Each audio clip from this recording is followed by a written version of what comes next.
Welcome. If everyone could take your seats, we will get started. For the commissioners, we had an executive committee session, but we lacked a quorum. So what we'd like to do is if you can hang on for less than 5 minutes at the end of this regular meeting, should we still have a quorum, we'd like to take a quick vote on something. We can recap what we did. So, so that said, for the record, good afternoon. This is welcome to the National Capital Planning Commission's May 2nd, 2013 meeting. And if you would please stand and join me in the Pledge of Allegiance.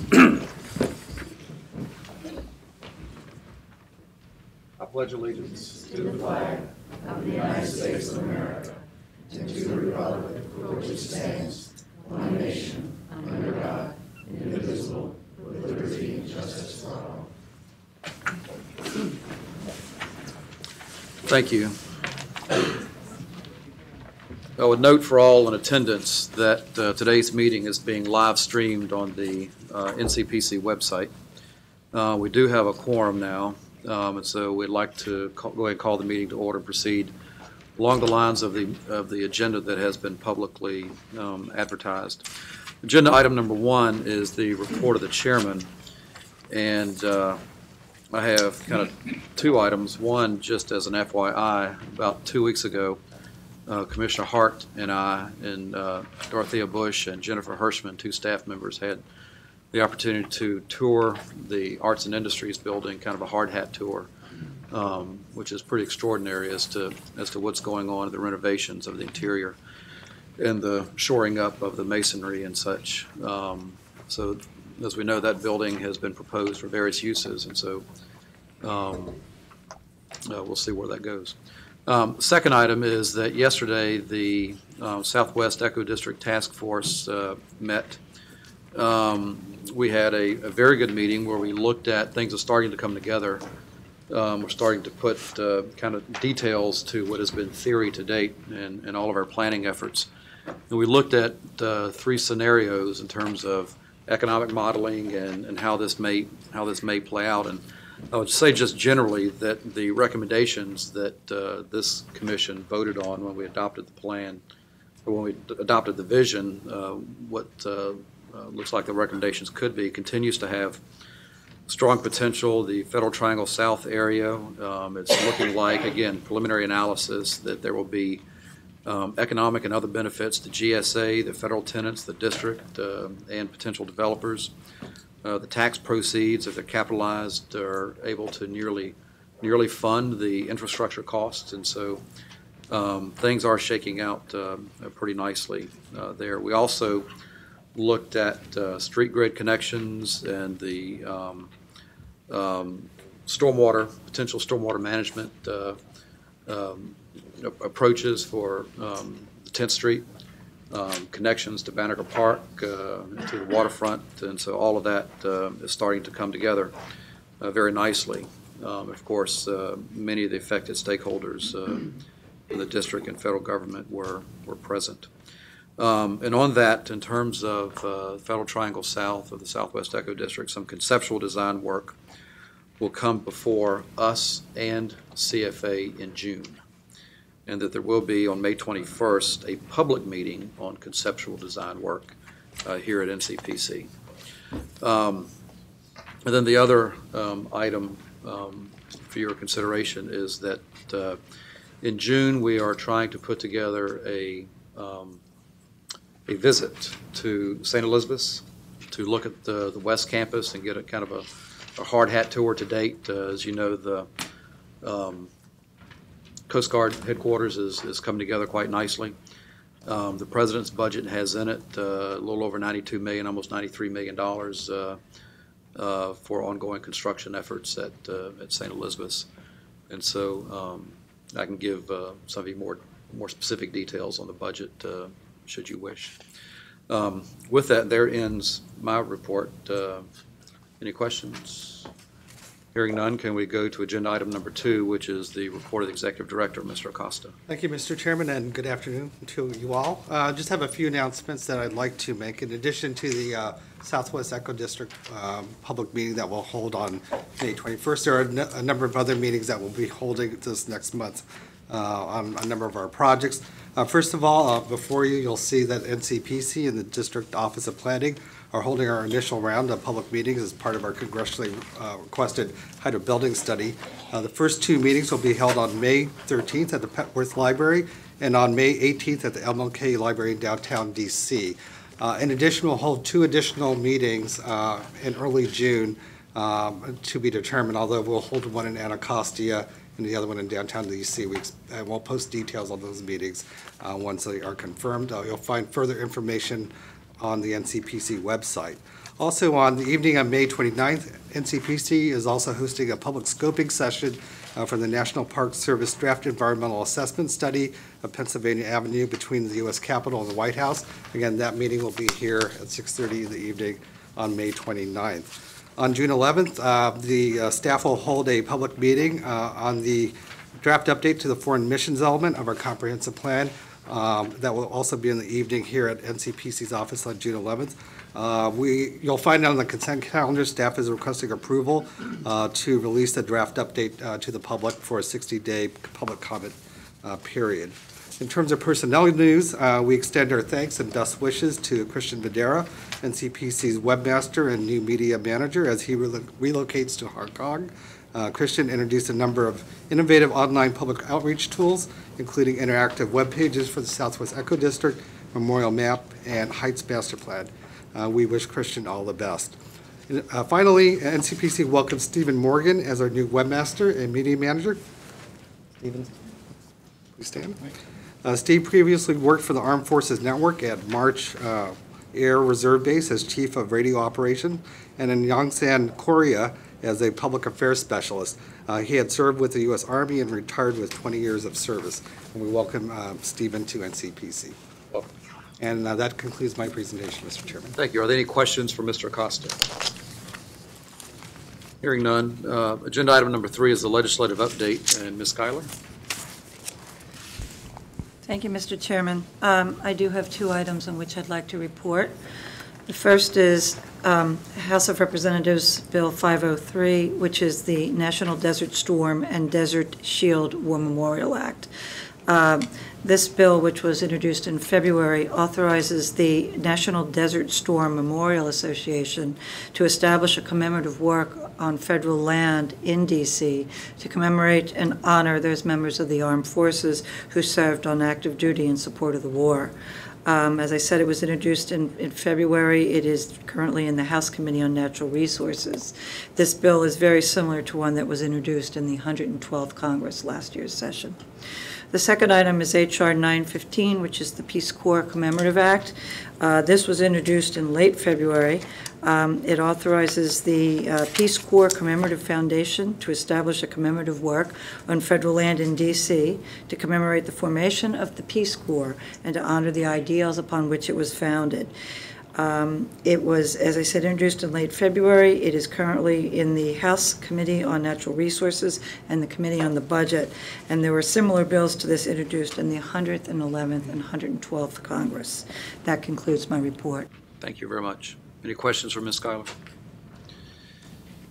As we enter into the consent calendar, the open session calendar, let me just note that which you've already seen, I'm sure, is that we have a long agenda today. It's perhaps the longest in recent memory, and we likely could go as late as 4:30, but how long we go is almost entirely in your hands. On the consent calendar, there are 5 items. This is agenda item number 4, the consent calendar. 5 items. So moved, too. Second. The spirit is understood, but let me read them real quickly. Agenda item 4A is the new Intelligence and Security Command expansion at Fort Belvoir North Post. 4B is the privatized Army lodging at Fort Belvoir South Post. 4C is the Phase 2 Russell Road widening at Marine Corps Base Quantico.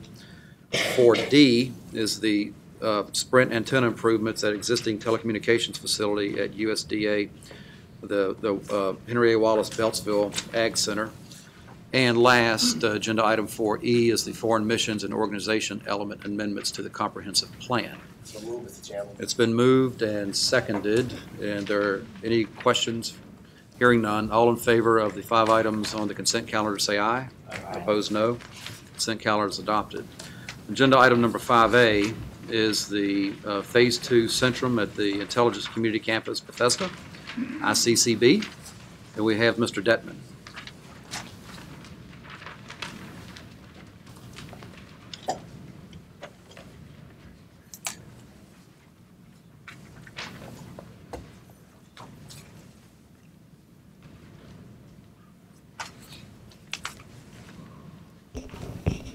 Good afternoon, Mr. Chairman and members of the Commission. The United States Army Corps of Engineers, on behalf of the Defense Intelligence Agency, has submitted preliminary site and building plans for the ICCB South Campus Centrum project. As you may well know already, the ICCB is located on Sangamore Road in Bethesda, Maryland. It's outlined in red on this graphic here. It's about a 30-acre campus located approximately 3/4 of a mile from the district line. And about a 1/4 mile east of the Potomac River. Of note is the land that actually that exists between the west boundary of the site and the Potomac River, which is largely National Park Service land. And between the site and the Potomac River, you have sections of MacArthur Boulevard, the Clara Barton Parkway, and the historic C&O Canal National Historic Park. Here's another look at it, and you can see the National Park Service property located on the west. The site is located approximately 150 vertical feet above the Potomac River, and here you can see the sections of MacArthur, the Clara Barton, and C&O Canal. To the north, you have a local park and a school. To the east, you have a fairly large shopping center, so some retail. And then beyond the immediate surroundings of the site, you have pretty much a moderate density residential, mostly single-family detached with some multifamily along the east side.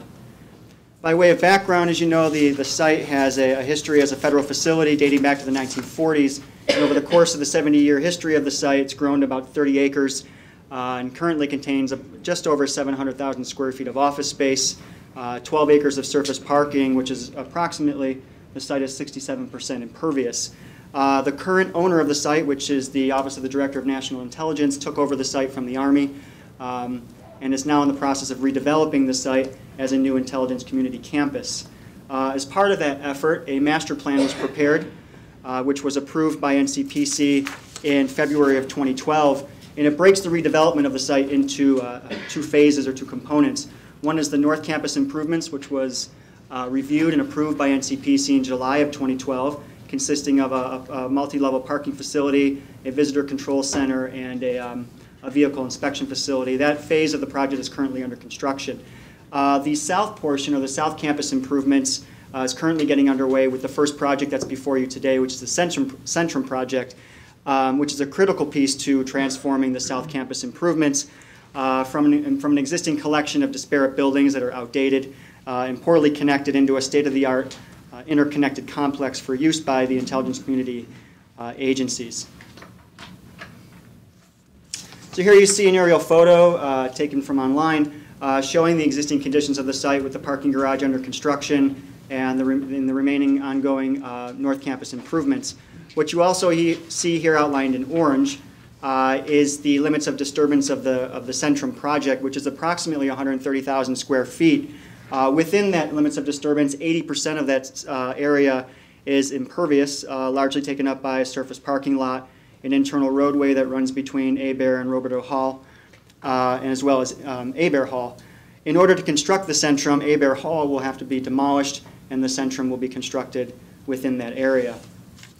So getting into the proposal, the site plan of the Centrum project, here you see the footprint of the Centrum, which measures about 41,000 square feet.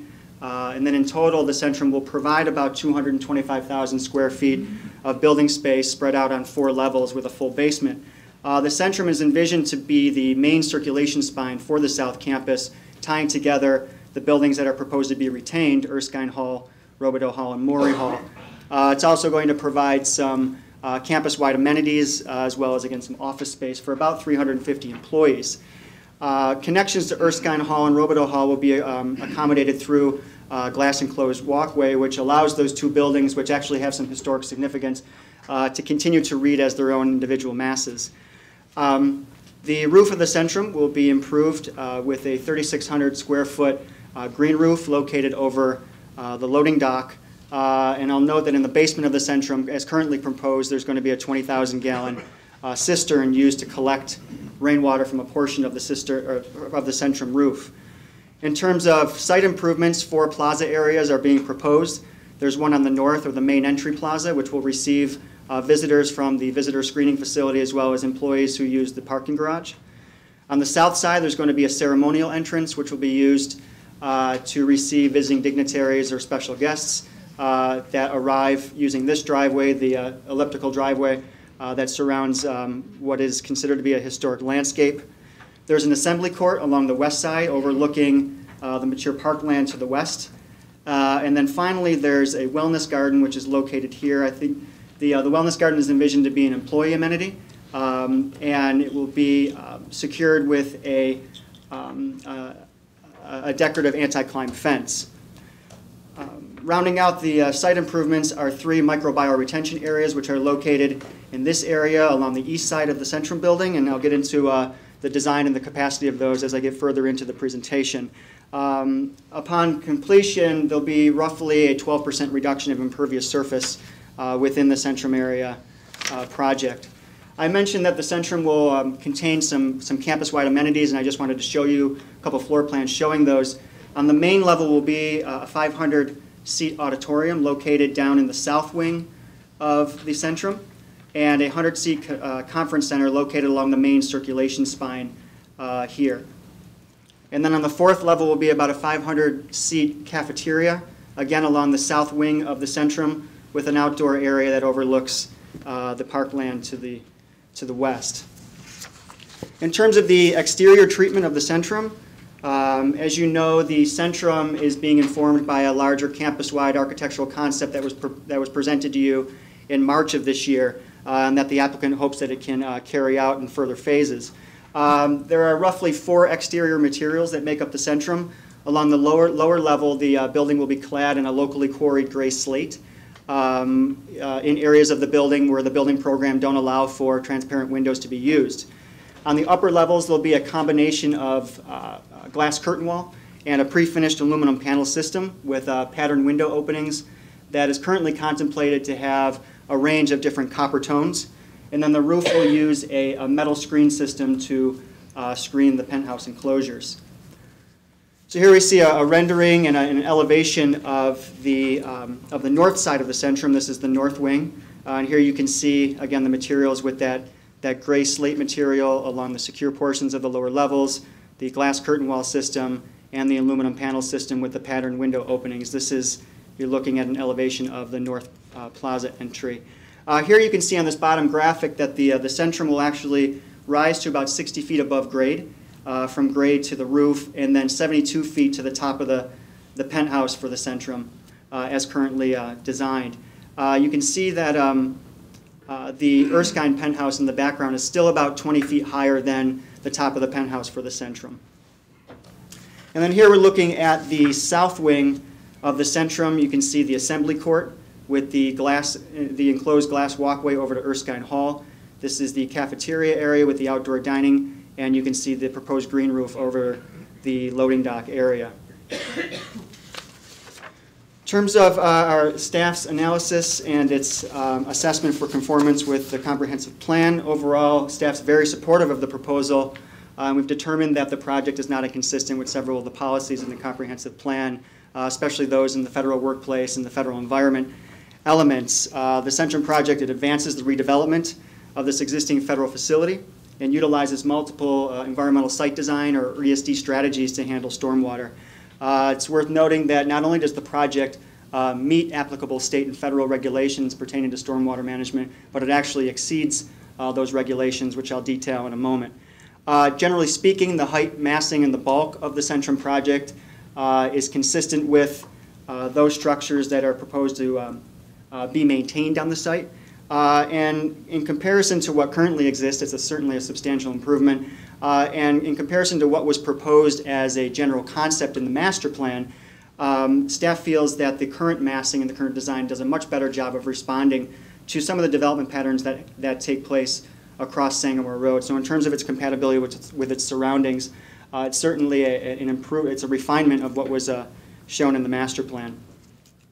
Additionally, the applicant, since the commission saw the master plan and the North Campus improvements, the applicant has continued its coordination efforts with the community, with relevant state, local, and federal agencies on this design, but also on work that's going to be necessary to correct some off-site erosion and sedimentation issues that have taken place during the previous occupancy of the site on adjacent National Park Service land. Staff's analysis did identify some areas that merit some consideration by the applicant as it evolves the design from preliminary towards final. And the first has to do with the Centrum roof plan, which you're looking at here. As currently designed, the Centrum will have two main penthouse structures highlighted in red here. And if you recall from the master plan phase, there was some attention paid towards the redevelopment of the site and the impacts on views from the west along the Potomac River, from Chain Bridge on the south, from the GW Parkway on the Virginia side of the Potomac River. And so what staff is looking at here is, in past projects, we know that some improvements to the massing and the height of penthouse structures have been able to be made when they're looking at being able to take advantage of any kind of reductions that are possible, barring any kind of technical or programmatic or functional constraints. And so what staff would like the applicant to do is, as it's continuing to evolve the penthouse design, and right now as they're drawn shows about 12 feet high.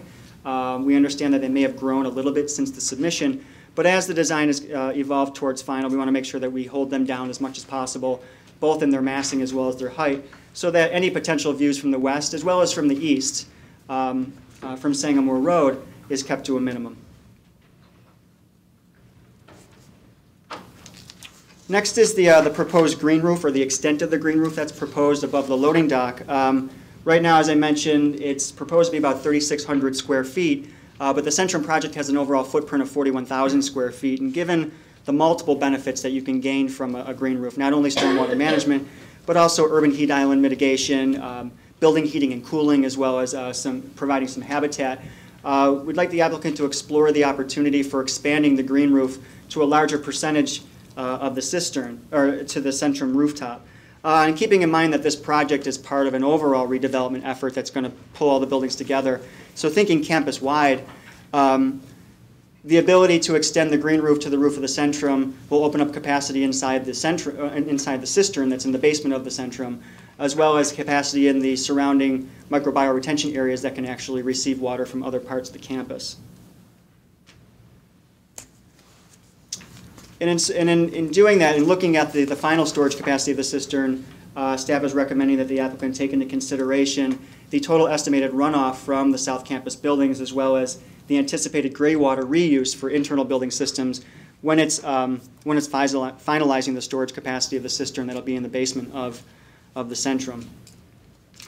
In terms of site improvements, with the limited amount of site improvements that are actually available within the Centrum limits of disturbance, we think the applicant has done a great job of combining not only the function and the aesthetic value of the site improvements, but also the stormwater management capacity.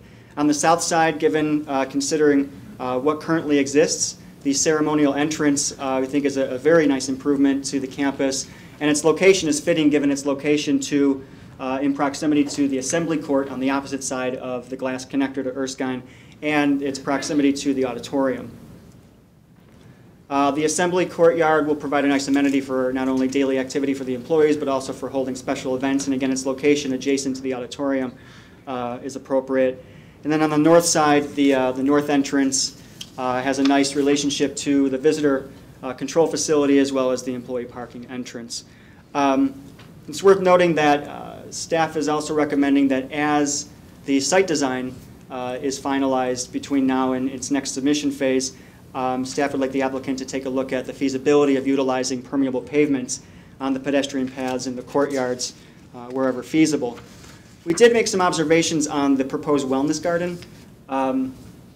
We think that perhaps there's a better approach to providing that kind of programmatic amenity would be to approach the overall landscape of the campus, which will be coming at a later phase in the South Campus build-out, to incorporate that sort of programmatic element within the overall landscape instead of tucking it in to the north side of Robidoux Hall and surrounding it by bioretention areas.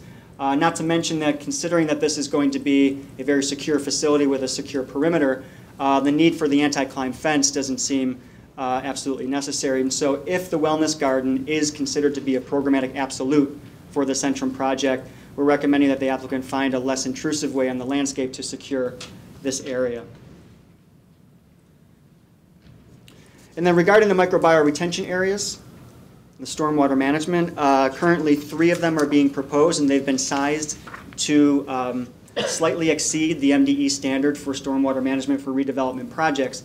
Here you're looking at a typical cross-section of the bioretention area, and you'll note that it's designed to use all natural materials instead of a proprietary filtration system, which was an interest of the Montgomery County Park and Planning Commission staff. They wanted to see natural materials being used in these facilities. So quickly on stormwater management, because we know that on a campus-wide level and on a project-specific level, this has been an interest of the Commission. And so I'll briefly touch upon stormwater management, which is being looked at kind of by the applicant on 4 different levels. The Centrum project, the North Campus, and then campus-wide, and then looking at the off-site stuff. Within the Centrum project's limits of disturbance and the state of Maryland regulations for redevelopment projects, the applicant, given the size of the limits of disturbance, 130,000 square feet, the applicant is required to provide stormwater treatment for a minimum of roughly 3,000 cubic feet of stormwater. That's retention. And taking into consideration the green roof and the 3 microbioretention areas, the applicant is actually proposing roughly 4,500 cubic feet of retention. So you can see that it exceeds the state regulations as currently designed. For the federal regulations, as you know, those are found in Section 438 of the Energy Independence and Security Act. And the applicant is not only relying upon the 3 bioretention areas and the green roof, but then factoring in the 20,000 gallon cistern. Under ESA, the applicant is required to provide about 7,000 cubic feet of storage, that's retention, on the site. And as currently designed, the ESD strategies that they're using is providing about 7,167 cubic feet of retention.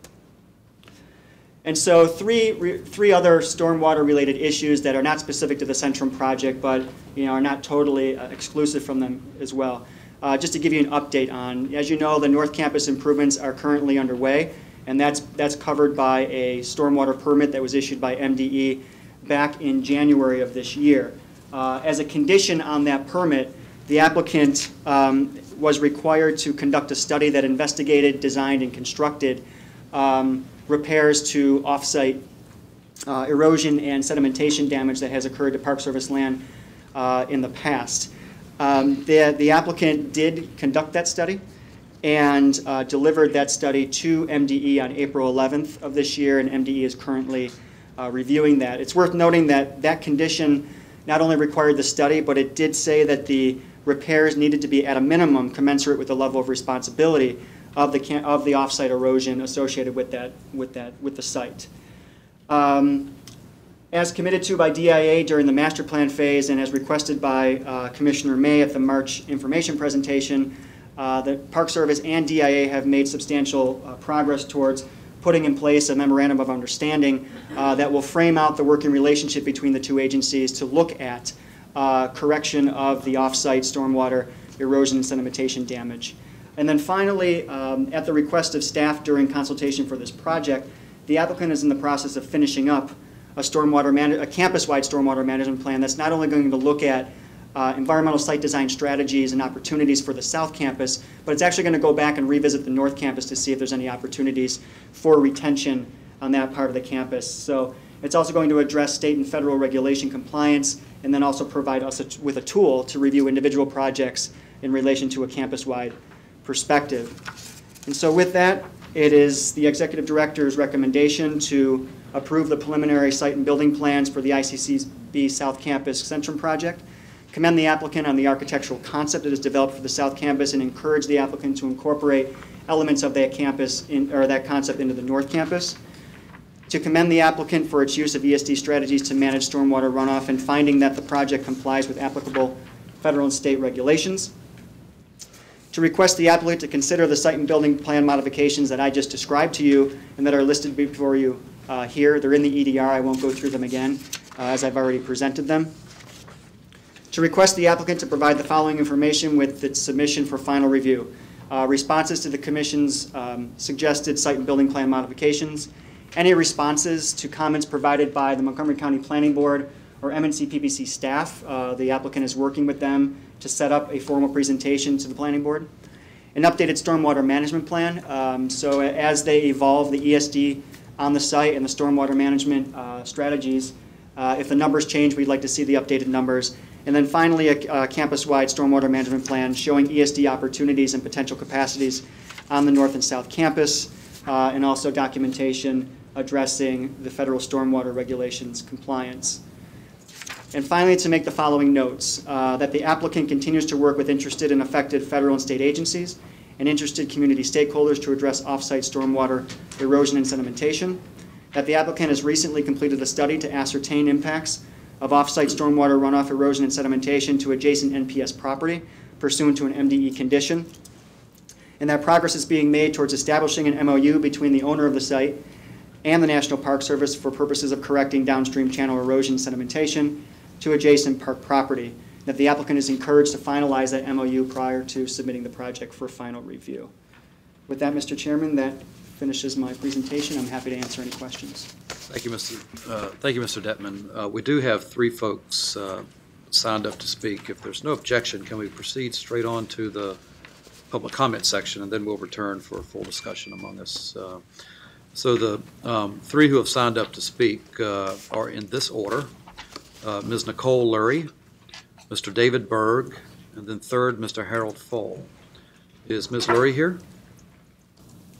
Lurie? I'm here, but I think it might be good if Mr. Berg went first. If that's okay with Mr. you. Berg can go first. Mr. Berg, representing the Civic League of Brookmont and the vicinity, and as such, you have 5 minutes. And thank you, Mr. you know Chairman. the drill. There's a little clock on the wall. Yes, thank you, Mr. Chairman. Welcome back. Thank you. At the outset, I'd like to recognize Admiral Manzelman for his affirmation of DIA's goal of making the ICCB a showcase project, and his reiteration this week that he will fulfill DIA's commitments to the community is critical. We met with him on Monday. I'll come back to that. DIA is already living up to its commitment to protect nearly all the forest on the site and reduce and reorient the garage. On these matters and others, Jim's leadership has made all the difference.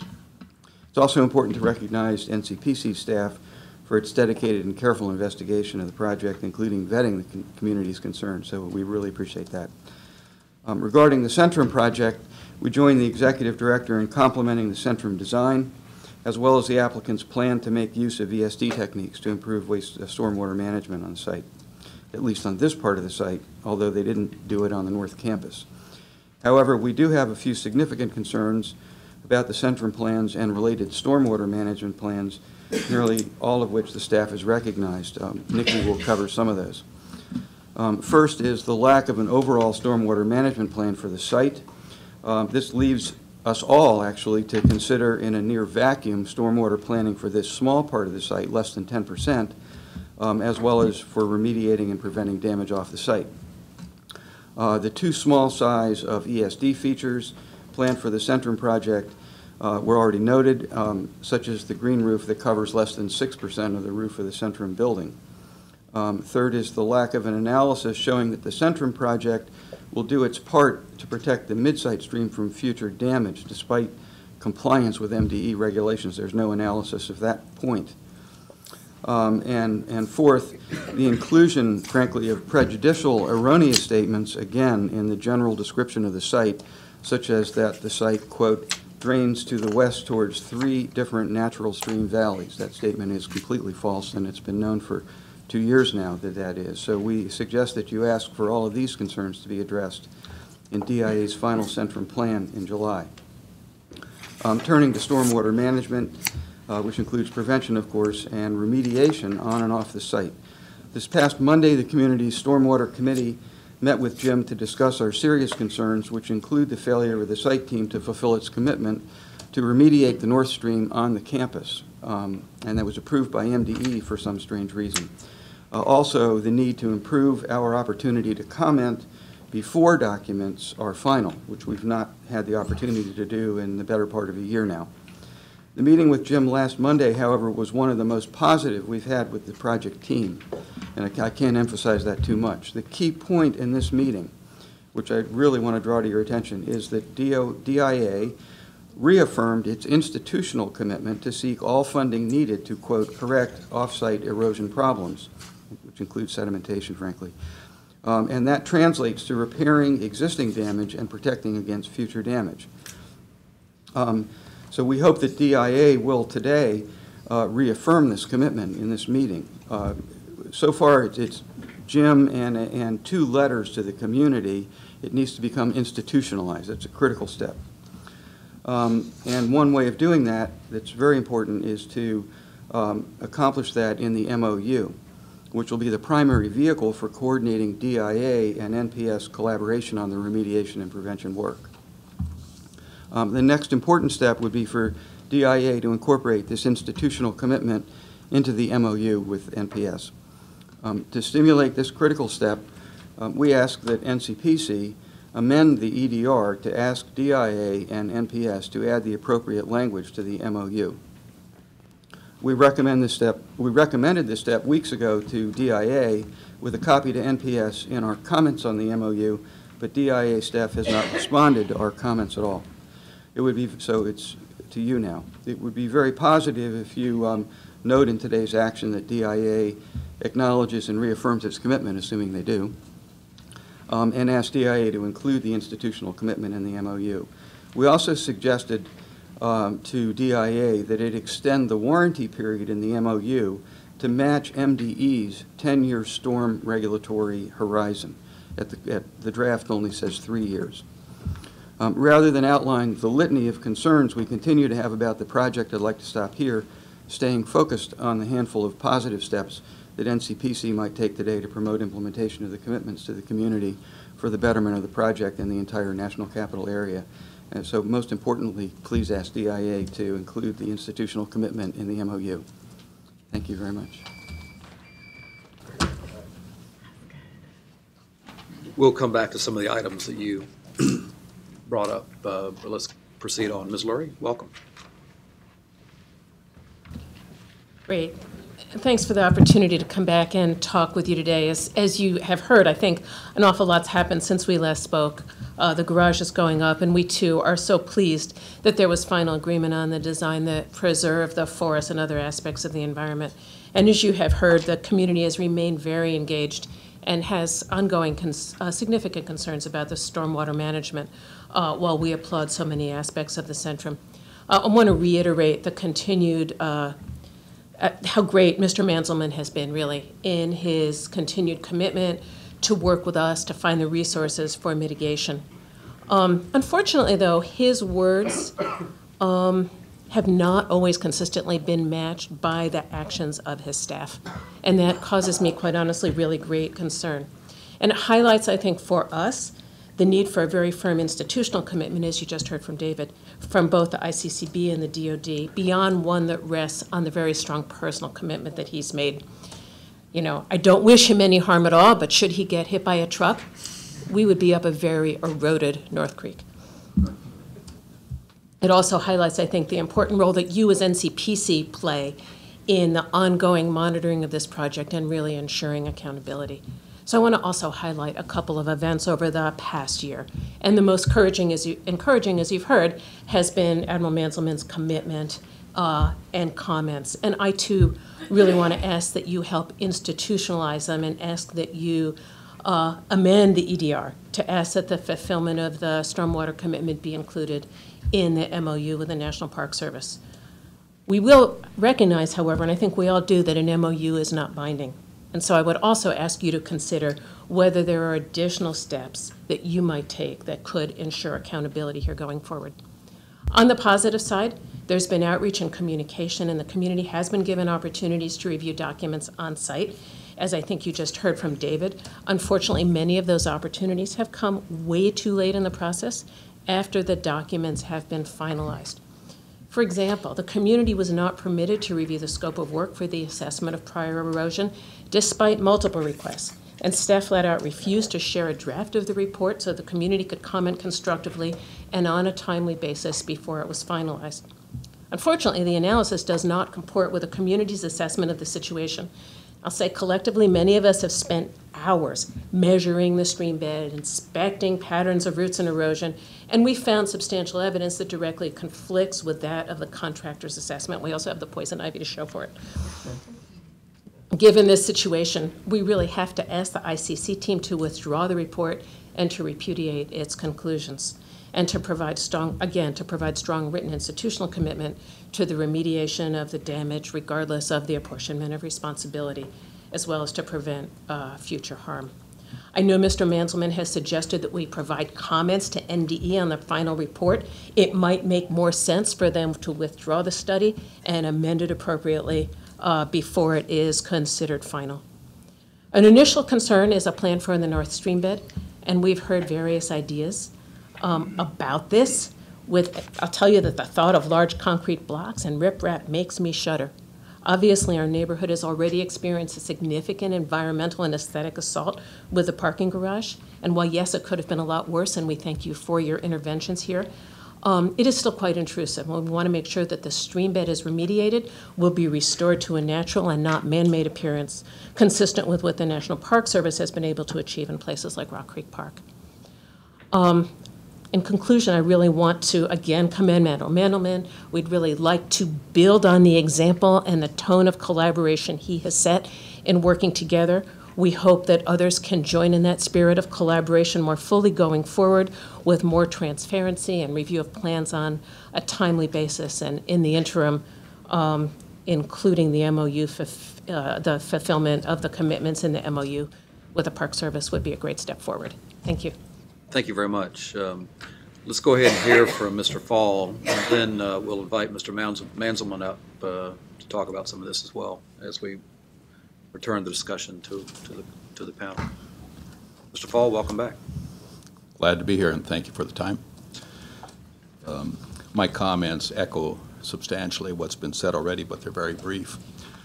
The ICCB design is vastly improved since Admiral Jim Manselman engaged the communities. He has often stated he wants the project to be something that everyone can be proud of, and in my opinion, that has been achieved. One area of concern remains. The project is situated on the Palisades with steep wooded slopes below the developed site. Severe erosion has occurred both on-site and on the abutting National Park Service property. The C&O Canal has received large deposits of sediment. This needs to be remediated. As a matter of law, the off-site remediation cannot be accomplished with ICCB project funds.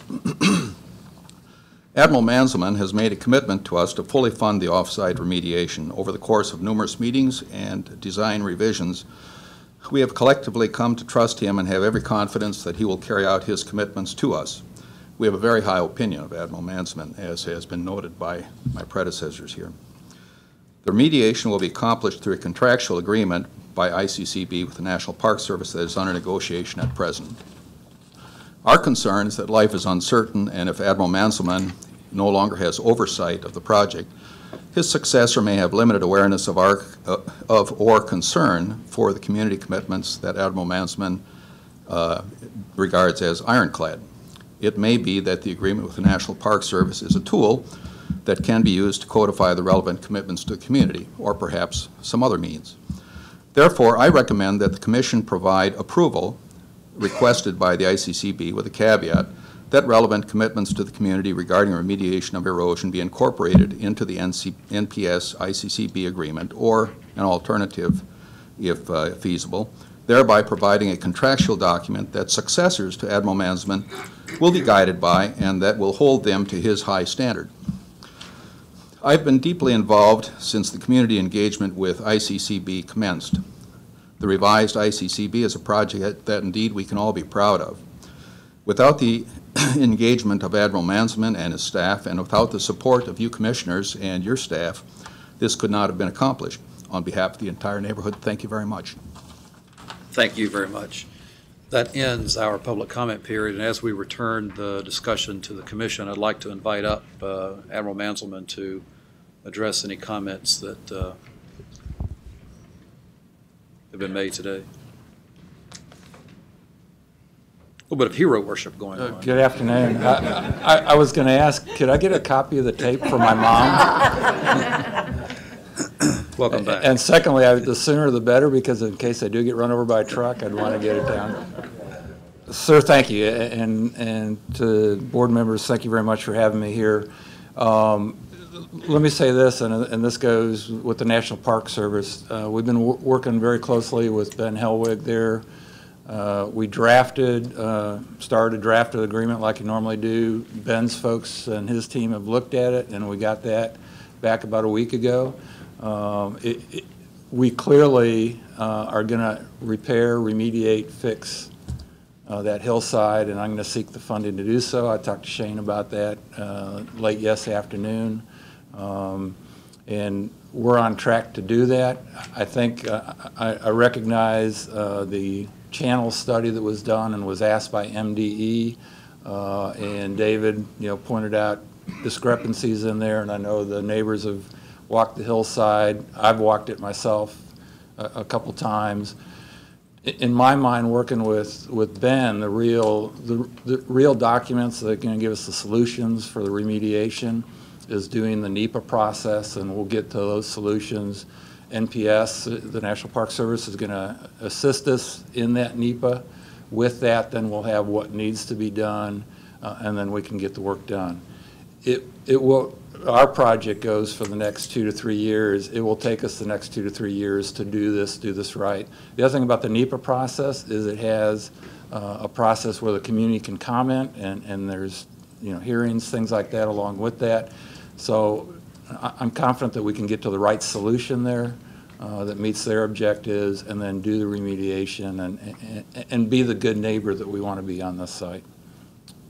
Thank you.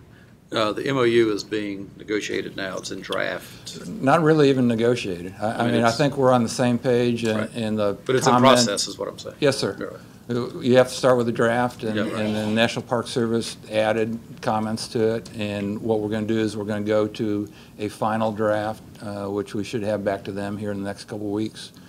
It does include language about our seeking the funding to do, all the remediation, so that will be in there. So I think we're in the right place, and we're doing the right thing. Good. Thank you. Stand by. We may have questions. Let's Yes, sir. go ahead and return the discussion to the commission. And could you put back up on the screen the EDR and specifically the note section? And now open to comments and questions from commission members. Or Mr. Detman or anyone else. Mr. Hart? Yeah. Is there a stormwater management plan that encompasses the entire campus, or are you simply dealing with each project as it comes along? No, sir. There will be an overall stormwater management plan for the campus. That was a package that was the third one to come before you, but the Corps of Engineers is helping me, and we actually are going to accelerate that effort and have them start that effort now. So that they're looking at the campus holistically. And what I told the community Monday in my meeting with them is my hope that we'll have probably, pick a percent, 35, 40%, but a substantial part of that, all those ideas of what we can do on the site to retain or detain water on site in a design form so that they can see much earlier in the process. The way it was scheduled to be, it would have been done until next year. So we've accelerated that up. So we do have the overall. And along with that is a relook at what we did on the north to see if there's any opportunities to improve what we've already done, which was substantially reduce the runoff. Will that be done in conjunction with the forest conservation plan? Shane, can you answer that for me? I'm sorry, sir.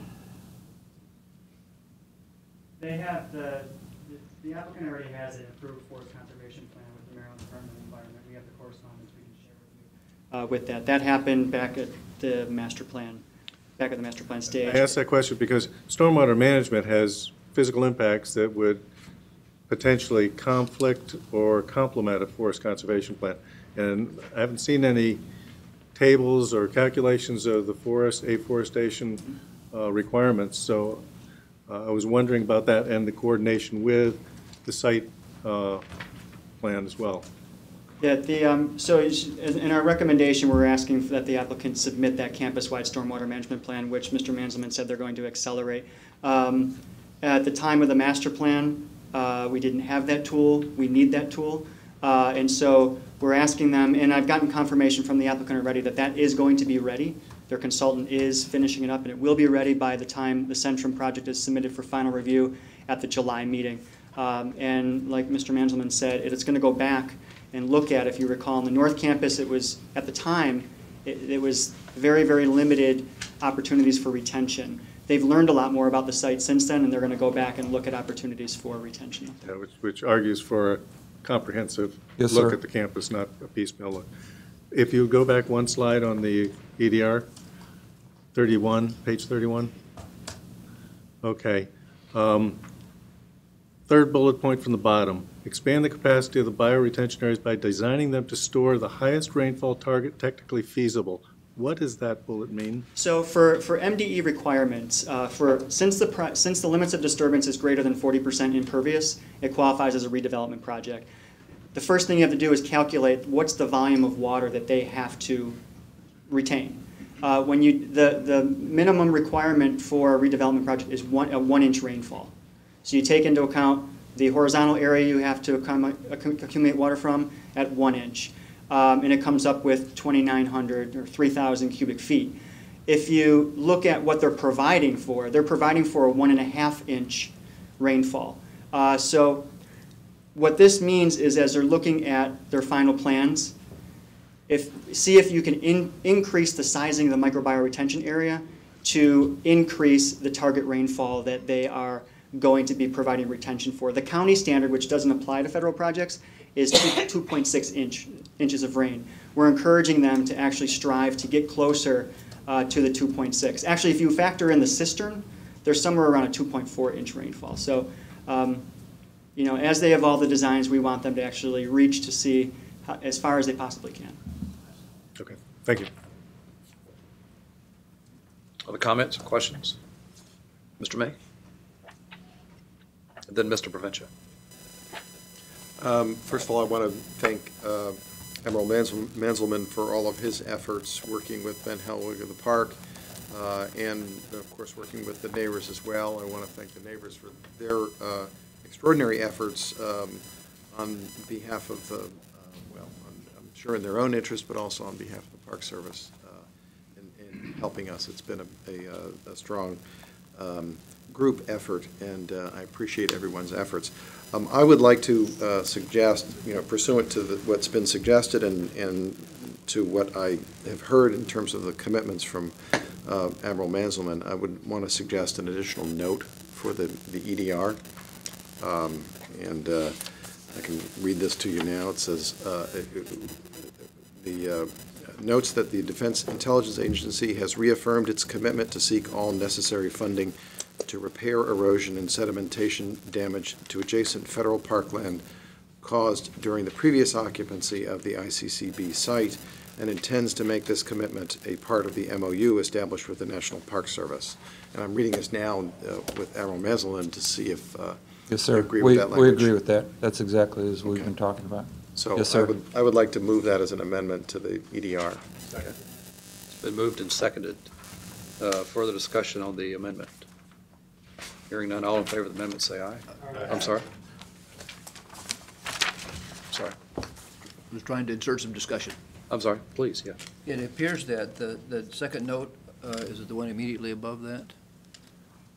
So on page 3, the language talks about completing a study and so forth, requires DIA to investigate, design, construct repairs to downstream channels. Is there some overlap or duplication or redundancy between the proposed amendment and the current note that's here?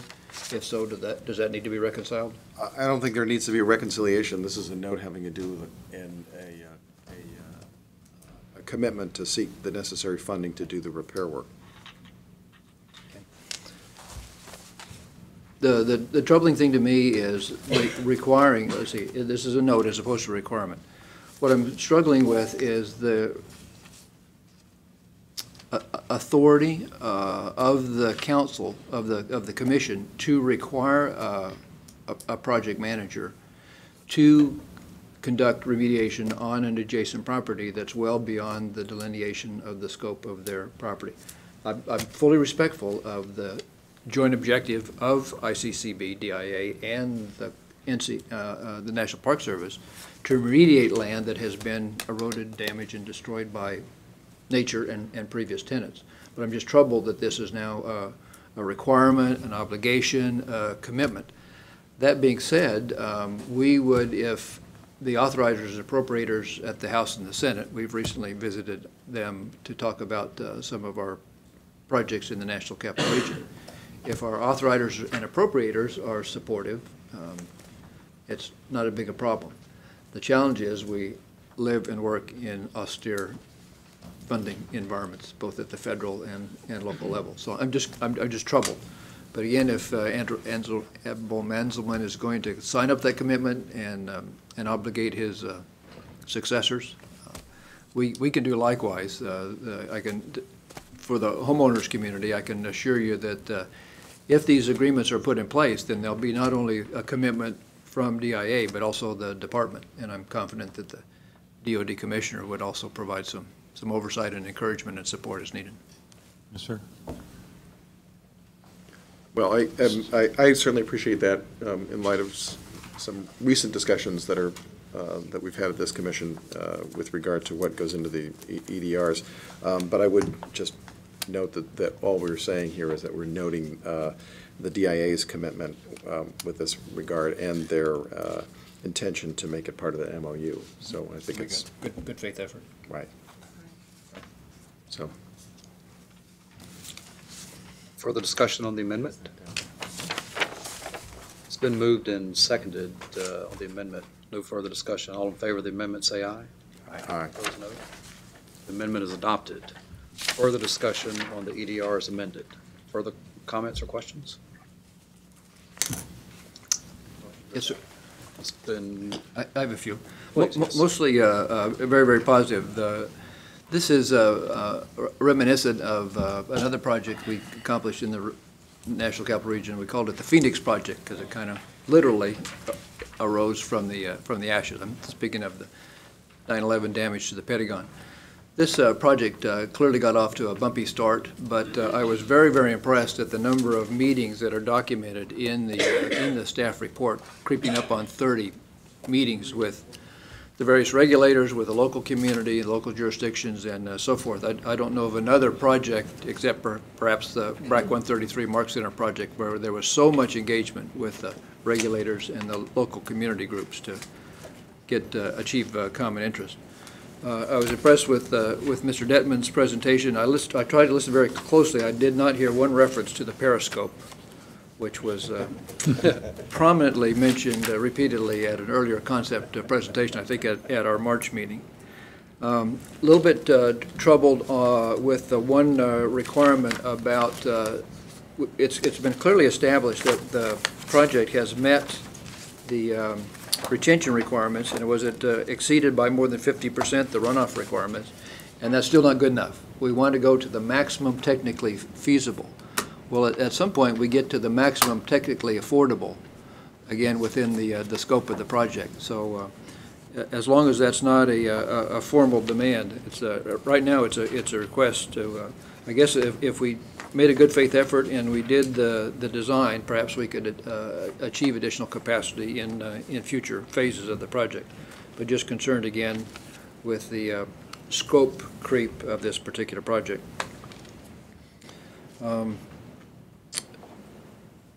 Echo the comments about the fencing for the wellness garden. It seems a little bit inconsistent if the wellness garden on one side of the building is fenced, but the terrace on the other side of the building, which also is an assembly area, is not fenced.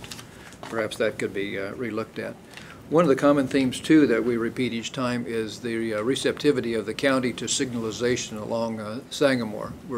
We continue to be concerned about a four-way stop sign at the main entrance to the campus. Any progress on the signalizing? Sangamore? Sir, I apologize. No, I don't have an update for that. We have had, in fact, Harry Fall has been part of the traffic committee, so we've had traffic committee meetings along the way, unless he has an update. There's been no discussion pertaining to the signal recently. Okay. And so far as comments are concerned, the idea of a four-way stop seems to prevail more so than a signal within the group discussion. Okay. Well, time will tell. Sooner or later, we might be, Grandma used to say, the only thing worse than a smart aleck is a smart aleck who's right. So at some time in the future, when we get to say collectively, we told you so, we might revel in that position. So, thank you again. I think it's a wonderful project, on track, clearly exceeding the majority of the expectations, and great communication with all of the stakeholders. So Thank you, sir. nothing but positive things to say. Thank you. Thank you. Further discussion? Hearing none, it's been moved and seconded, right? Nope. It's been moved and seconded as amended. All in favor of the EDR as amended, say aye. Aye. Opposed, no. It's adopted. Thank you very much. Mr. Chairman, thank you very much. Yep, we look forward to seeing you again.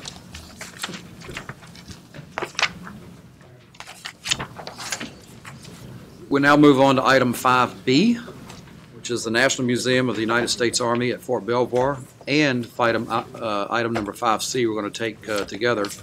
That is because they're related, and that is the North Post Golf Course realignment.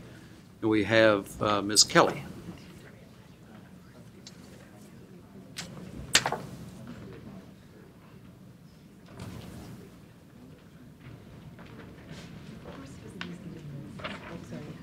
Good afternoon. As the chairman mentioned, you have two projects today before you on the north post of Fort Belvoir. The first being the National Museum of the United States Army, which is proposed to be located on 5 holes of the existing North Post Golf Course, which requires the golf course reconfiguration project, which is the second project that will be presented. Before I get into the projects, I did want to update the Commission on the progression of the Fort Belvoir Master Plan. In mid-March, Fort Belvoir submitted the draft master plan to staff and Fairfax County for comments.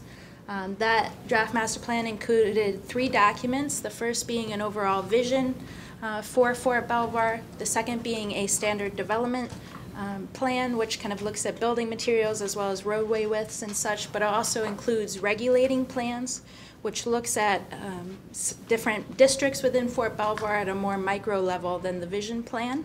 And they also submitted a draft transportation management plan. Last month, staff and Fairfax County provided comments to the Army, and they are currently evaluating those comments. Once they are done with their evaluation, we will all sit down to figure out the best time for when it should be submitted to the Commission for review. They had scoped the EIS for the master plan last year and are currently in the development of the analysis. And the Army is taking particular attention at the transportation analysis, which we all feel will be very important. Moving on to the projects, you can see here the existing conditions for the North Post Golf Course. It currently comprises of 2 18-hole golf courses, so 36 holes. And you can see here the holes that will be impacted by the Museum of the Army. In order to retain 36 holes, the Army is proposing to create 5 new holes, 2 in this general location, 1 in this location, and 2 in this general location. The Museum of the Army will be accessed off of Fairfax County Parkway, so patrons don't need to access the museum through Fort Belvoir's internal roadway or their gates. But access to the golf course is off of Beulah Street with a clubhouse located here. And just to note, in the southeast of the project area is a wildlife corridor. As a way of background, the Commission has seen the Museum of the Army 3 previous times, the first being in May 2010, and this is when the Commission was introduced to the program for the museum, which included a surface parking lot, a parade field, an amphitheater, a memorial garden, and with a museum building in the southern end of the site. At that time, the commission provided a variety of comments, mostly pertaining to the site plan, as well as Fairfax County provided comments through the referral process. The Army evaluated those comments and submitted the preliminary site and building plans in July of 2011. And this is where you see the major change in the site plan. The parking lot was tightened up, the access road was shortened, and the building was slightly reoriented. This is essentially the plan that was carried forward to final plans. Again, the commission provided comments mainly pertaining to the site plan. So in May of 2012, the Army submitted the final site and building plans for the museum. However, after conversation with staff, they pulled the site plans so that they could be reviewed in conjunction with the golf course reconfiguration, which you're seeing today. But the commission moved forward and approved final building plans in May of 2012. So here's the final site plans. As I indicated, it's the same kind of the layout as was in the preliminary, and I'll go through some of the major elements. Here's Fairfax County Parkway with an access road leading up to the plateau where the museum elements are. There is a drop or kind of a pull-off area in this location where patrons can view a sculptural element. This is proposed to show Army figures throughout history in their different military uniforms. This is also the first view patrons will get of the museum on the hillside. There is a bus turnaround in this location, and for those people who are dropped off, there is a pathway through the woods leading up to the plateau. There will also be a bike lane as part of the access road for those arriving who are arriving on bikes. Along the access road will lead you up to a 528 parking space surface parking lot that includes parking for employees, visitors, RVs, and buses. There's also an overflow area that will be constructed of grass pavers. The parking lot has been designed to include large landscape swale areas that will handle stormwater, but will also provide opportunities to plant trees so that they will reduce the heat island effect. The pedestrians will then be led to a promenade in this location that will lead from the north down to the south, where there is an entry plaza into the museum. Off of the entry plaza will also be an amphitheater and the memorial garden. On the other side of the promenade will be a parade field with a grandstand, and on the other side of the parade field it will be largely a wooded area that will have some pathways and outdoor education. As I stated, the commission provided comments on the site plan at the preliminary design. There were 4 major comments, the first being that the commission recommended that Swank Road, which you can kind of see in this aerial here, be revegetated. It's a current road on Fort Belvoir, which the access road is using, but this section is no longer, will be used as part of the project, so we recommended revegetation. The commission also recommended a focal point at the end of the drive aisle, so when you come around the corner, there will be a focal point at the end. The commission also recommended pedestrian amenities along the promenade from north to south. And the last comment was regarding the additional vegetation on the hillside. The staff EDR, as well as the presentation, will just focus on the Army's responses to these comments. So the first being the revegetation of Swank Road. You can see a portion of the tree planting plan for the museum, where the Army has now proposed to include tree planting in the alignment of Swank Road. Here you can see the final plans include a focal point at the end of the drive as recommended. This will be a vertical stone element that will be black, which will include the United States coat of arms in gold, as well as the words "This will defend" in gold. I've kind of circled the areas where the Army is proposing to include seating along the promenade. There will be bench seating after, kind of at the end of the drive aisles. However, this area will be heavily landscaped. So if I just go back to slide 9, you can see at the bottom, here's where the promenade will be located. And so there's a large berm that will screen the promenade from the parking area. So even though it's at the end of the drive aisle, there will still be landscaping to screen people and provide shade. And there will be proposed seating around the grandstand plaza and multiple seating opportunities at the drop-off and entry plazas.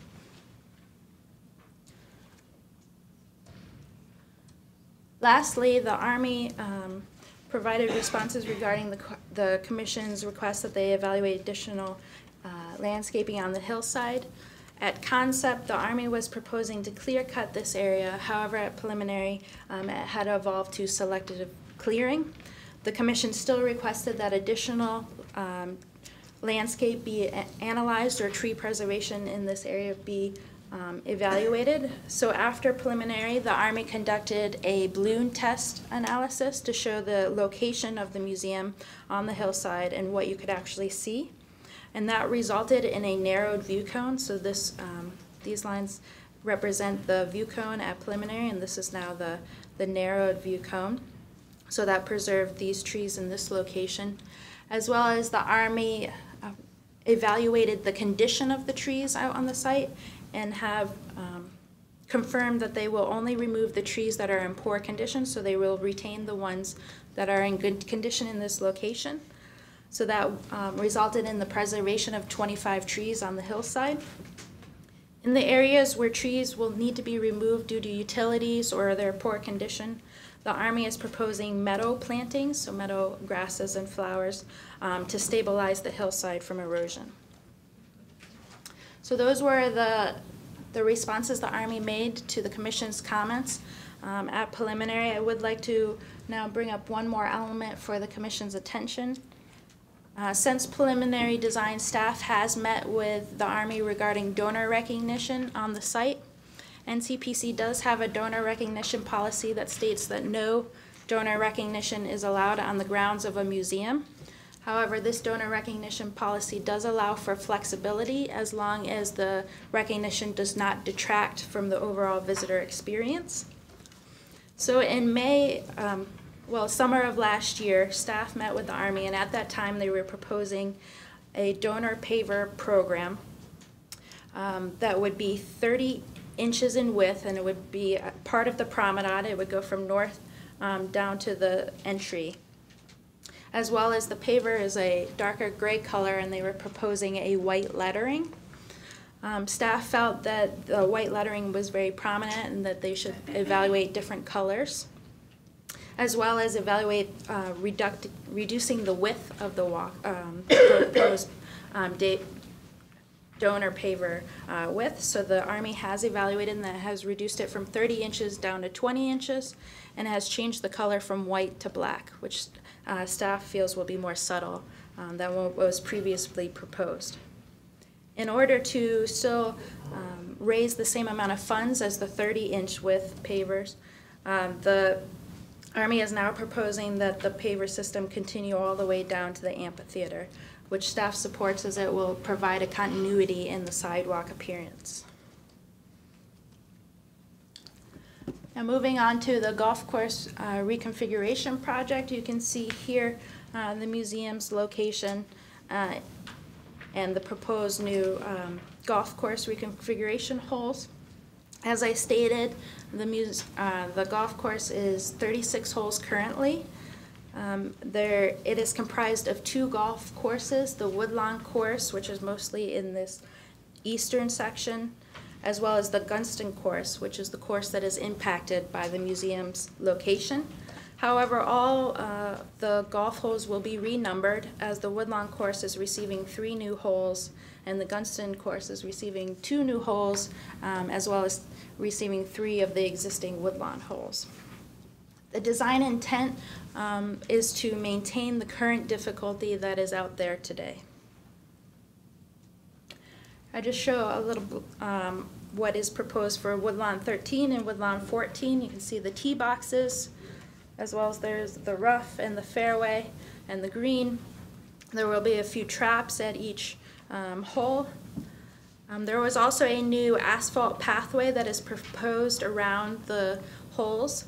Where the old pathway no longer makes sense, it will be removed and replanted. Staff's major concern with both the museum project and the golf course reconfiguration project was the loss of trees and the proposed mitigation from the Army. Fort Belvoir does have a 2-to-1 tree replacement policy, so for every tree that is over 4 inches in caliper, the Army will plant 2 trees. However, the policy also allows for out-of-kind environmental projects. So for example, the Army calculates how much it would cost to replant or replace the trees lost and uses that money for other environmental projects. And that's what the Army is proposing to do here today. They propose to plant trees, do impervious surface removal, as well as stream bed restoration. So I'll just walk you through some of the mitigation now. Here you can see the tree planting plan for the museum. It includes robust tree planting for the surface parking lot, as well as planting in areas where there's existing fairways that are no longer being used, as well as you can see Swank Road.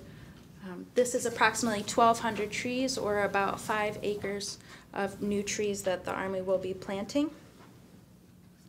Here you can see where the Army proposes to remove impervious surface. This is an existing maintenance area. Ms. Kelly, quick question on the tree replacement. 1,200 being replaced, how many have been, I'm just looking through some of Fairfax County's comments, how many then have been removed?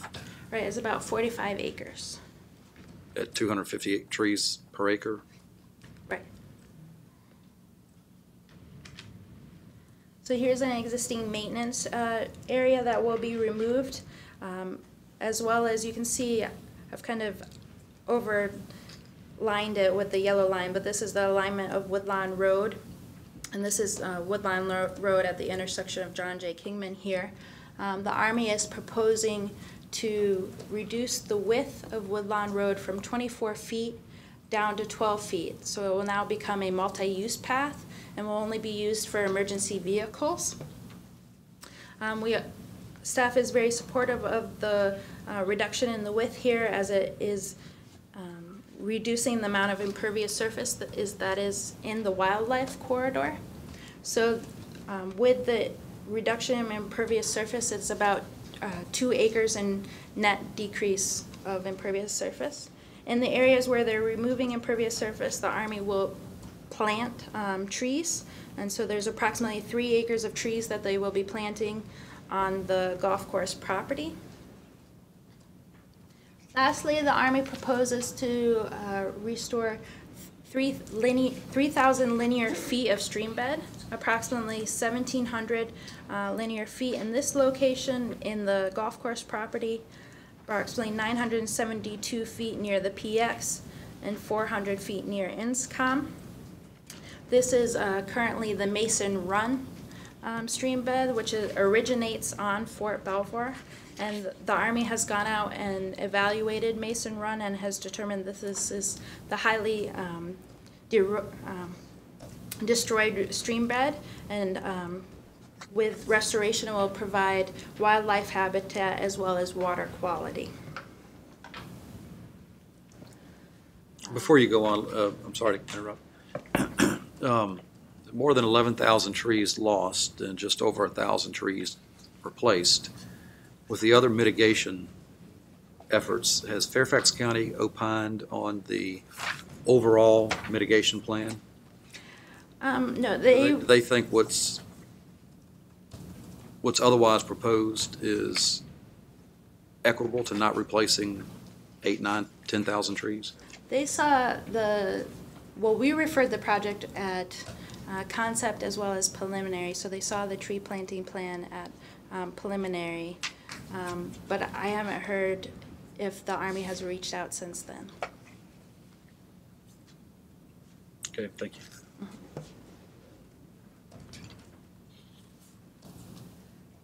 Mr. Chairman, that concludes my presentation. There are two actions that need to be, the first being the approval of the site development plans for the National Museum of the United States Army, and the last being that the commission approves the preliminary and final site development plans for the golf course reconfiguration project.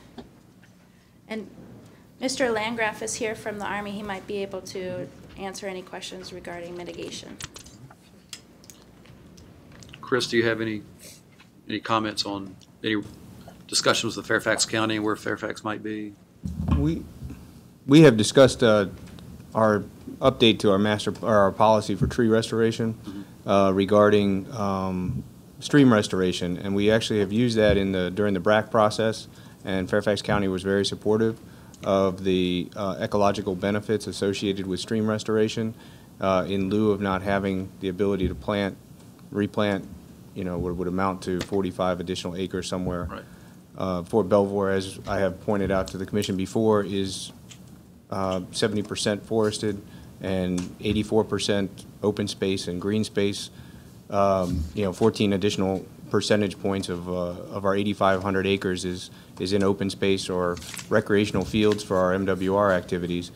So we only actually have about 16% of the installation that is impervious.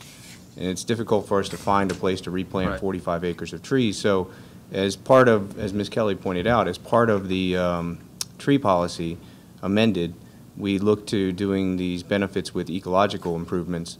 And stream restoration, actually 3,000 linear feet of stream restoration is approximately 30 to 40 acres equivalent of tree replanting. Okay. So we're almost equaling one-for-one replanting with the impervious surface removal that Ms. Kelly showed you and the replanting in those areas that were currently impervious. Very helpful. Thank you very much. Other questions or comments on this? Mr. Wells. In the original design that was online, it showed the bus stop being much closer to the museum. Was the bus stop moved? Well, there's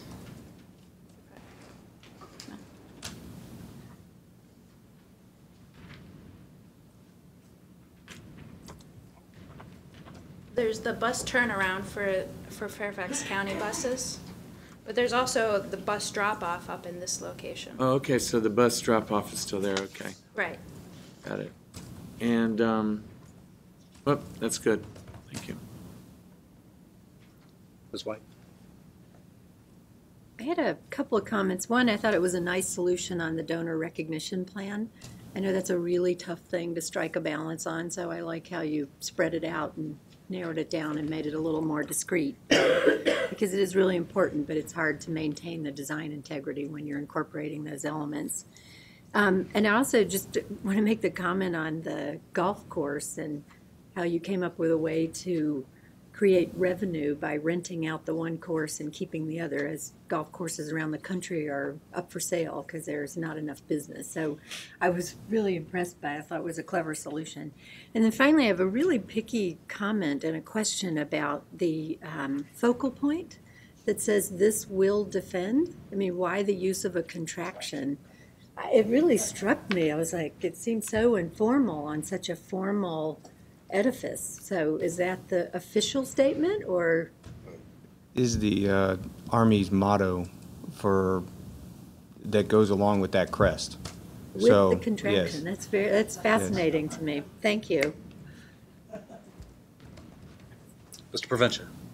I think another example with the Army excels at fighting and so forth as opposed to grammar. Fighting up here, grammar down. Appreciate the comprehensive report of Ms. Kelly. That was very helpful.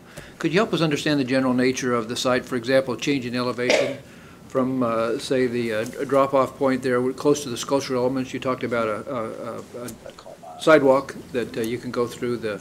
Is that a fairly flat terrain, or would that be a challenge, say, for older folks that might be visiting the museum? I believe it's not ADA. It's not ADA. Okay, all right. I think a lot of positive aspects. I think Mr. Landgraf was very conservative when he talked about 3,000 square feet. Isn't it close to 4,000 feet when you add in all three elements of the what's it called, Morgan Run, that's being, Basin Run, sorry. Basin Run, that's being remediated. Yeah, I don't remember the exact numbers. I thought it came out to over 3,000, but we were just using 3,000 conservatively. Appreciate those efforts. One of the things that's been very successful with other projects, I'm thinking about Arlington Cemetery that recently briefed us. While they initially had a deficit, they had a very aggressive tree planting annual program that would make up that shortfall in a short period of time. Does Belvoir have anything like that? Either sponsored by the garrison or sponsored by some of the tenant agencies, of which I think you have dozens. Yes, we actually do have a very aggressive tree replacement policy on the installation. I'm talking about more than just a replacement. I'm talking about an annual tree planting program. Yes, we actually actively seek out locations that we can remove impervious surface and replant with trees. And we usually average about 2 acres a year in removal and replanting.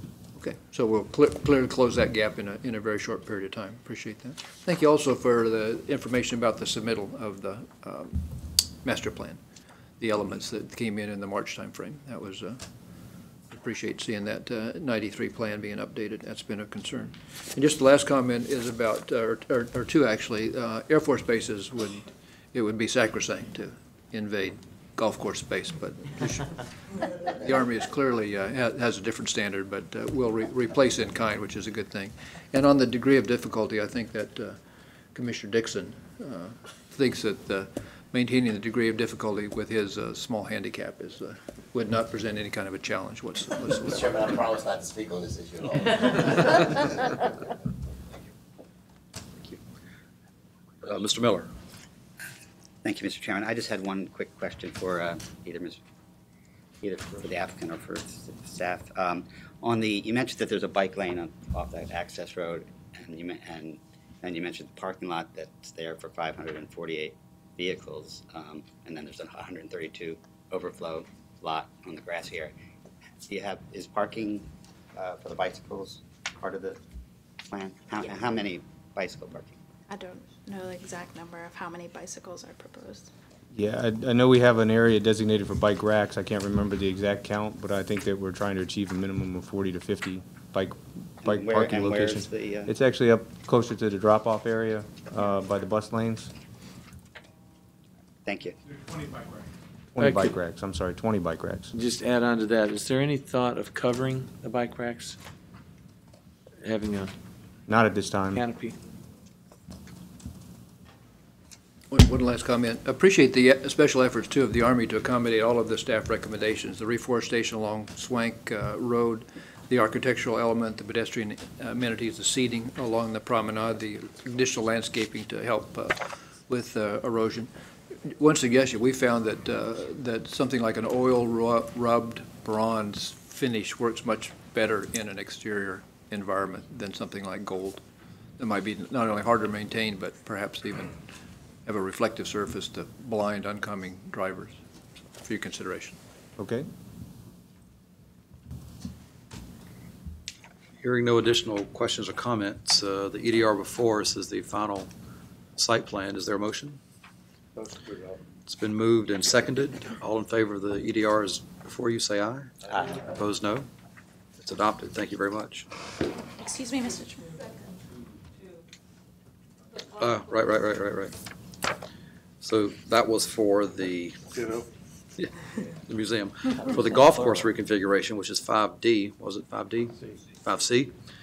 For 5C, is there a motion on the golf course EDR? It's been moved and seconded. All in favor of 5C, say aye. Aye. Opposed, no. Thank you very much. Yes, ma'am. Where does the donor recognition policy reside? We have it on our website. No, but I mean, in what context? Where did that come from? I believe that was before the commemorative works was re-amended. So I don't know what project prompted it, but it was in it's a commission policy that was adopted in 87?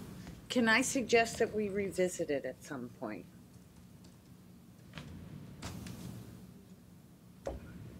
It's really tough that's a really tough requirement to put on people. I mean, I get you don't want LED signs and big tacky banners and things like that, but as a museum curator trying to raise money, or that's hard. That's a tough thing to do to people. Just saying. I'd like to talk about that at some point. Okay, thank you.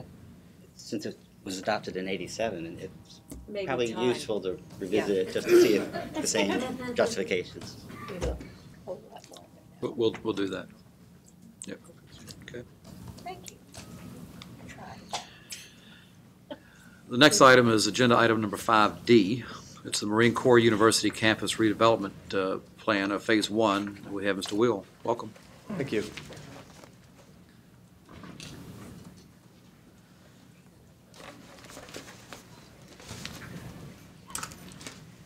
Good afternoon, Mr. Chairman, members of the Commission. This is a Phase 1 redevelopment project to be located at the Marine Corps University, which is located at the Marine Corps Base Quantico down in Prince William County, Virginia. The project is submitted by the Department of the Navy for preliminary and final site and building plan review. So Marine Corps Base Quantico is located approximately 35 miles to the southwest of Washington, D.C. The installation is bifurcated by the Route 1 I-95 corridor. You'll notice that a majority of the installation is located to the west of the corridor, and that's known as West Side. And there's a smaller portion known as Main Side, which is located in between the Potomac River and the corridor. The project before you here today is located on the Marine Corps University campus, which is shown there in purple. Again, it's located in the eastern portion of Main Side, adjacent to the Potomac River.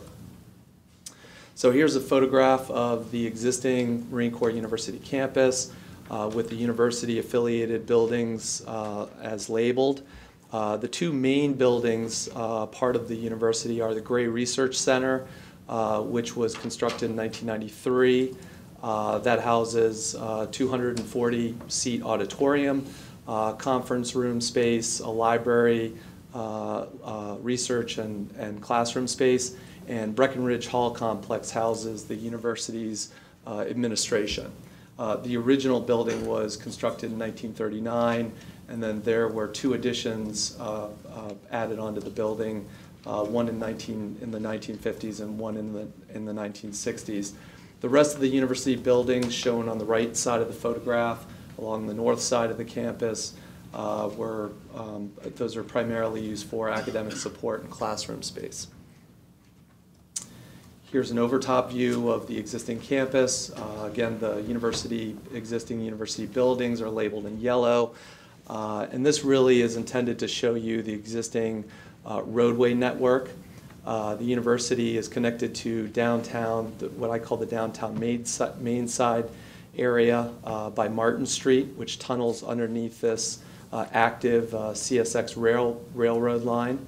Broad Street is really the major north-south connector roadway, which connects to the town of Quantico.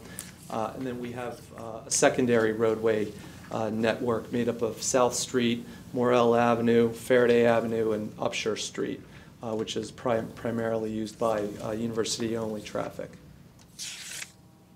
So again, the existing university has really outgrown its existing facilities. There's a lack of consistent architectural appearance between the buildings. The campus was not designed to be particularly walkable or bikeable. And quite simply, a lot of the facilities were designed 40 or 50 years ago for other uses and then have been readapted for the existing university functions. So back in 2009, the university developed a campus plan which envisioned a more dedicated, functional, technological, capable university facilities, a much more walkable and pedestrian and bikeable campus with a strong sense of place. The campus plan calls for academic neighborhoods, more defined open space lawn areas, and you know, a much more sustainable form of development. So here's the project. Project area shown in red. It encompasses approximately 17.5 acres surrounding the existing Gray Research Center building. So the project consists of several components. The first being 2 building additions, which encompass 177,000 square feet. There's 2 additions, one which will be located directly adjacent to the Gray Research Center, known as the Gray Research Center addition. The larger of the additions will be the Academic Instruction Support Facility. The Gray Research Center addition will house additional library support and stacking space, as well as academic office space and classroom space. The larger of the additions, the Academic Instruction Support Facility, will house a new 1,000-seat auditorium and also some lecture hall space, classroom space, and also some additional academic support space. And here you can see the elevations of the 2 conjoined buildings. The project will make several circulation improvements, the first being a roundabout at the university main entrance. Right now, there's a 3-way intersection between Martin Street and Broadway Street, and the project will redevelop this as a roundabout, which will help calm incoming arrival traffic to the university and also maintain efficient circulation coming into the university as well. The project will close 2 street segments, this portion of Morrell Avenue and Faraday Avenue. Morrell Avenue will be redeveloped, Faraday Avenue will be redeveloped as part of a future parade deck lawn, which you'll see in the next slide.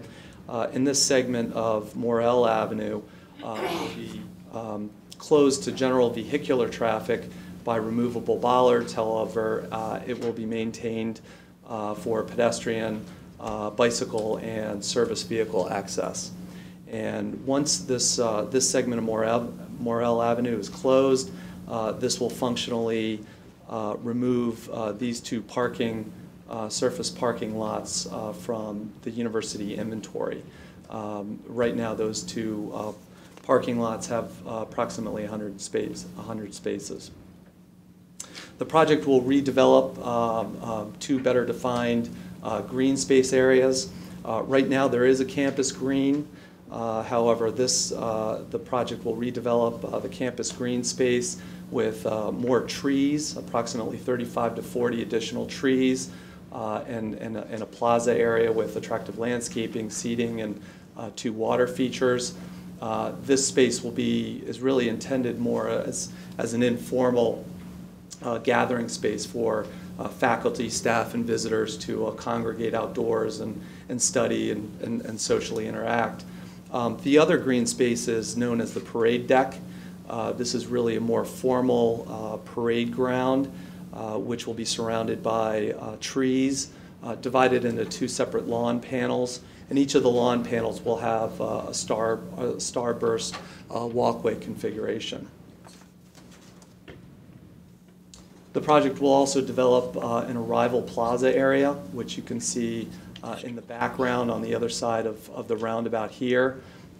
This new area really is to create a more dramatic arrival experience at the university. That works in conjunction with the roundabout, really, to really frame this axial view towards the river and the parade in the new parade deck. So this will be a plaza area with potential seating and a wall and some flags. And lastly, the project will add a new 700 space parking garage, 3 levels. So staff reviewed the project and determined that the project is positive and that it'll add much needed additional building space on campus. It'll start to create a campus that's much more walkable and bikeable.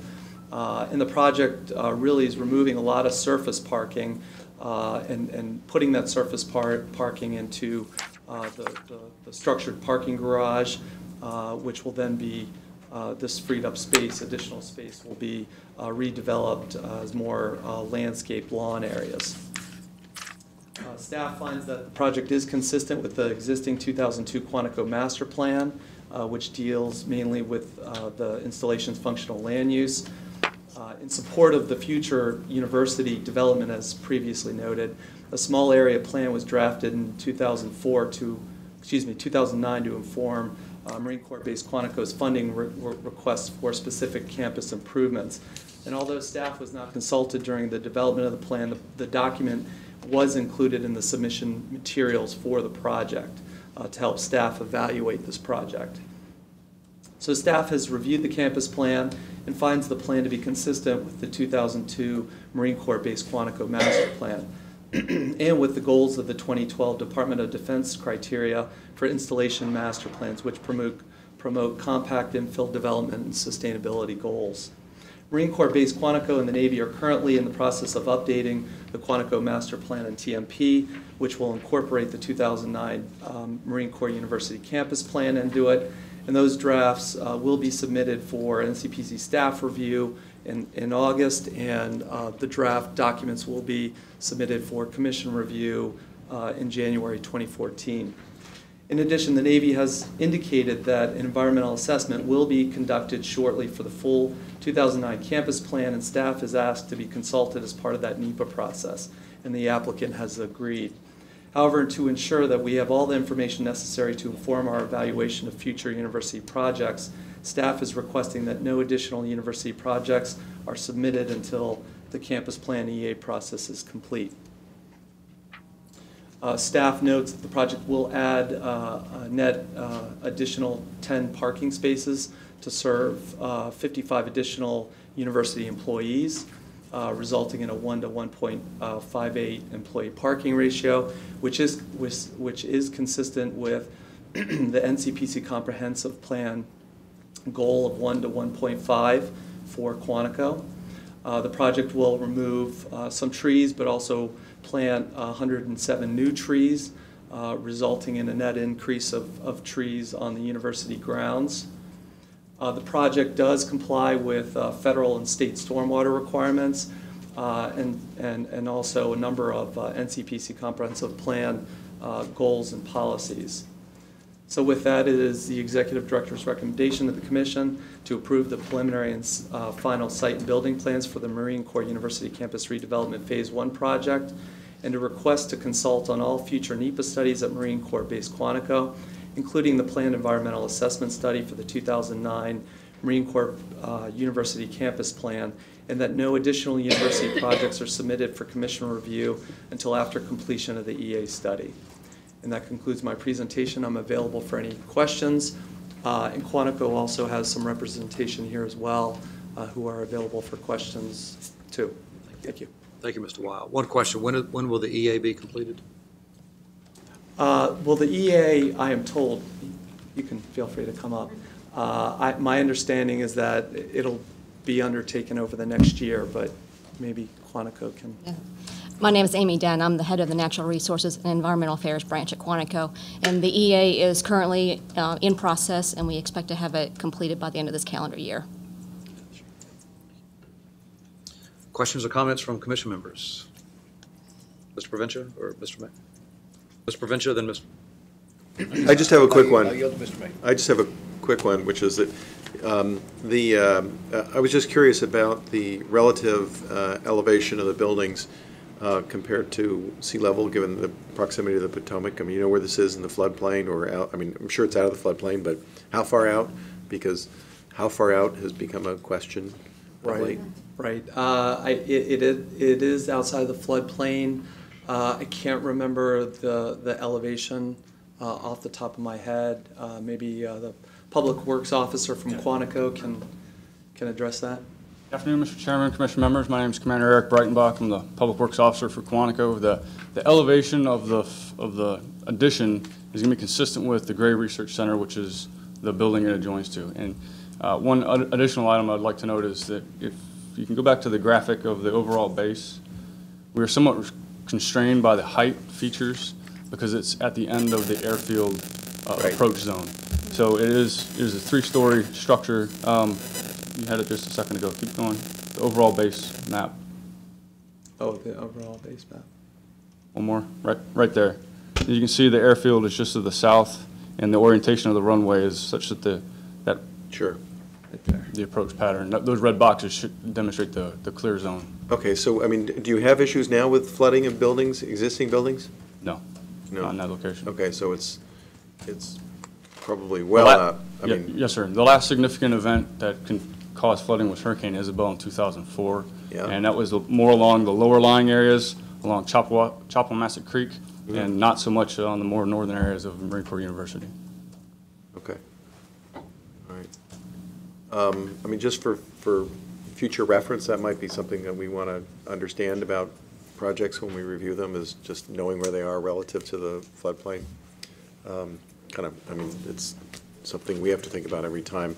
I'm sure, I mean, it's, you wouldn't be able to build the project if it was in the floodplain, I realize that. It's just that there's talk of the floodplain having to increase necessarily. Or Sure. go up, so, thanks. Mr. Provencio. You might be interested in sticking around for the next presentation about climate adaptation planning and sea level rise modeling capability available to federal government partners from NASA and our friends at Columbia University. It appears that these two additions to the Gray Research Center total 177,000 square feet. I missed the size of the current existing facility. I'm just trying to get a sense of how much additional space is being provided. How big is Gray Research Center?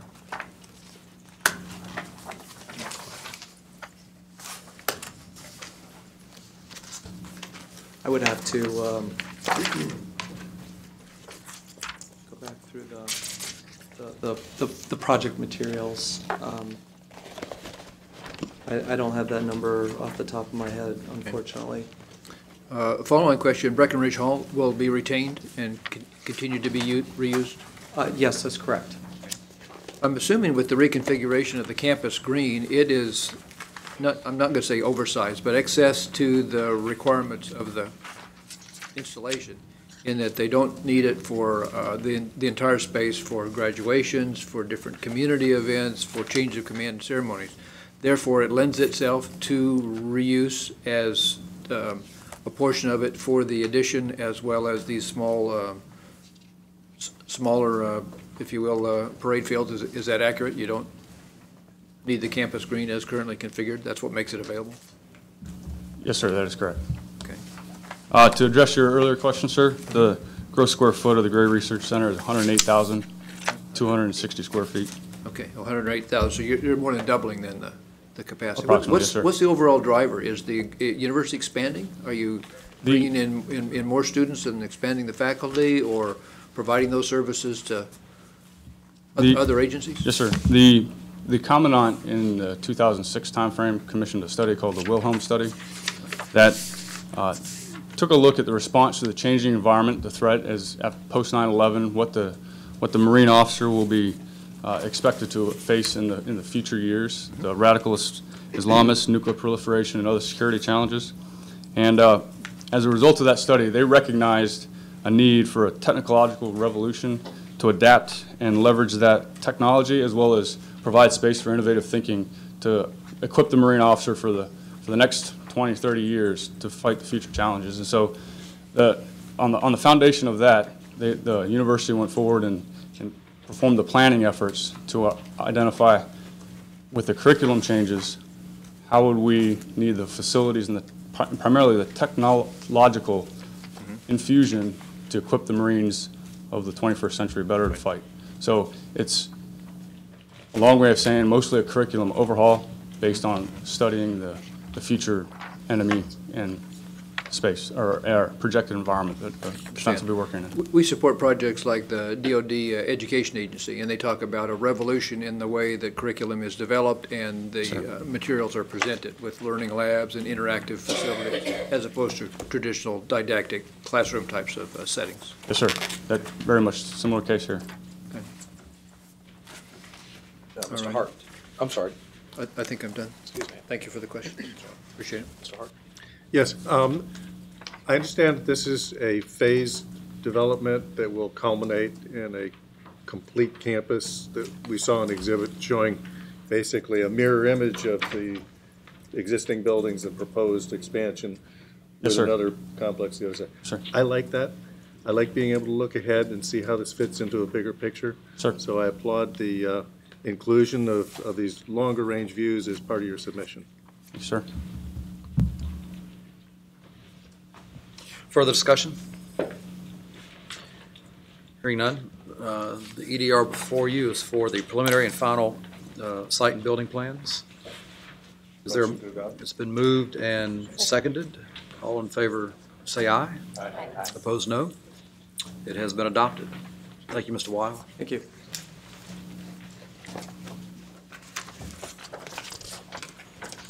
And indeed, moving right along. Yeah, really. Agenda item number 5E is the District of Columbia CIP for fiscal years 2014 to 2019. We have Mr. Anderson, and normally this would not be on our, normally this would be on a consent agenda, but we have a speaker today, or public comment. So, Mr. Anderson, welcome. Thank you.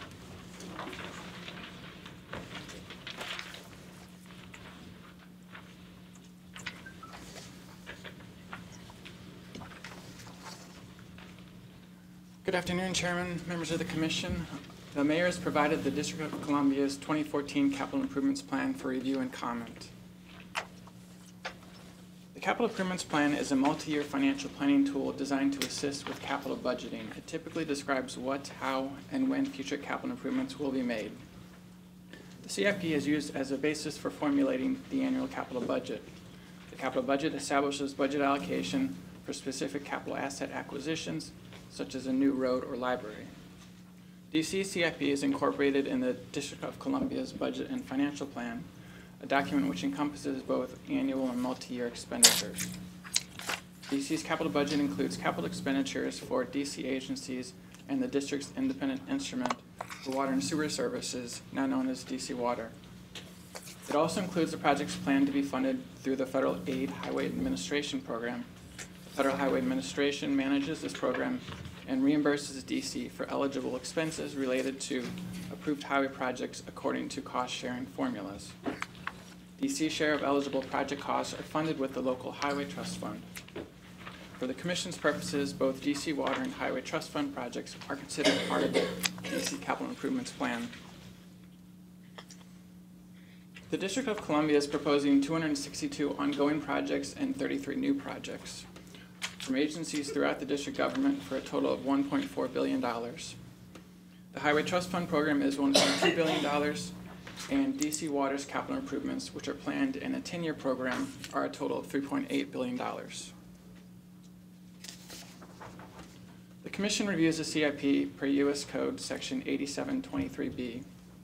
The review provides the district with valuable feedback about proposed developments at the stage of project conception. This is intended to facilitate cooperation between the district and NCPC and coordinate Commission review of specified projects under the Commission's normal project-by-project review procedures. Staff found that none of the proposed projects appear to have any adverse impact on the federal government. Many of the CIP projects support the federal interests. Our evaluation was based on 4 primary documents. We found the CIP focuses on a handful of major capital efforts, including sustainability, economic development, livability, transportation, which reinforce the goals of comprehensive plan elements. The CIP includes a number of capital projects critical to implementing the Monumental Core Framework Plan. The Streetcars and South Capitol Street Corridor projects will improve connections between key Monumental Core destinations. The Arts and Humanities grants and projects will help establish Monumental Core precincts as walkable cultural destinations and high-quality workplaces. The CIP includes a number of projects that support Capital Space's 6 big ideas. The McMillan Site redevelopment and St. Elizabeth's East Campus infrastructure projects will help link the Fort Circle parks. The CIP's school modernization projects will improve schoolyards. A Franklin Square Park project will enhance an important Center City park. The Southwest Eco District vision of a sustainable revitalization could be aided with a number of CIP projects. This includes a project that provides funding under the American Recovery and Reinvestment Act for the construction of wastewater treatment facilities and other environmental improvements, a project to reduce stormwater runoff, and a project that funds feasibility studies for sustainable development demonstrations.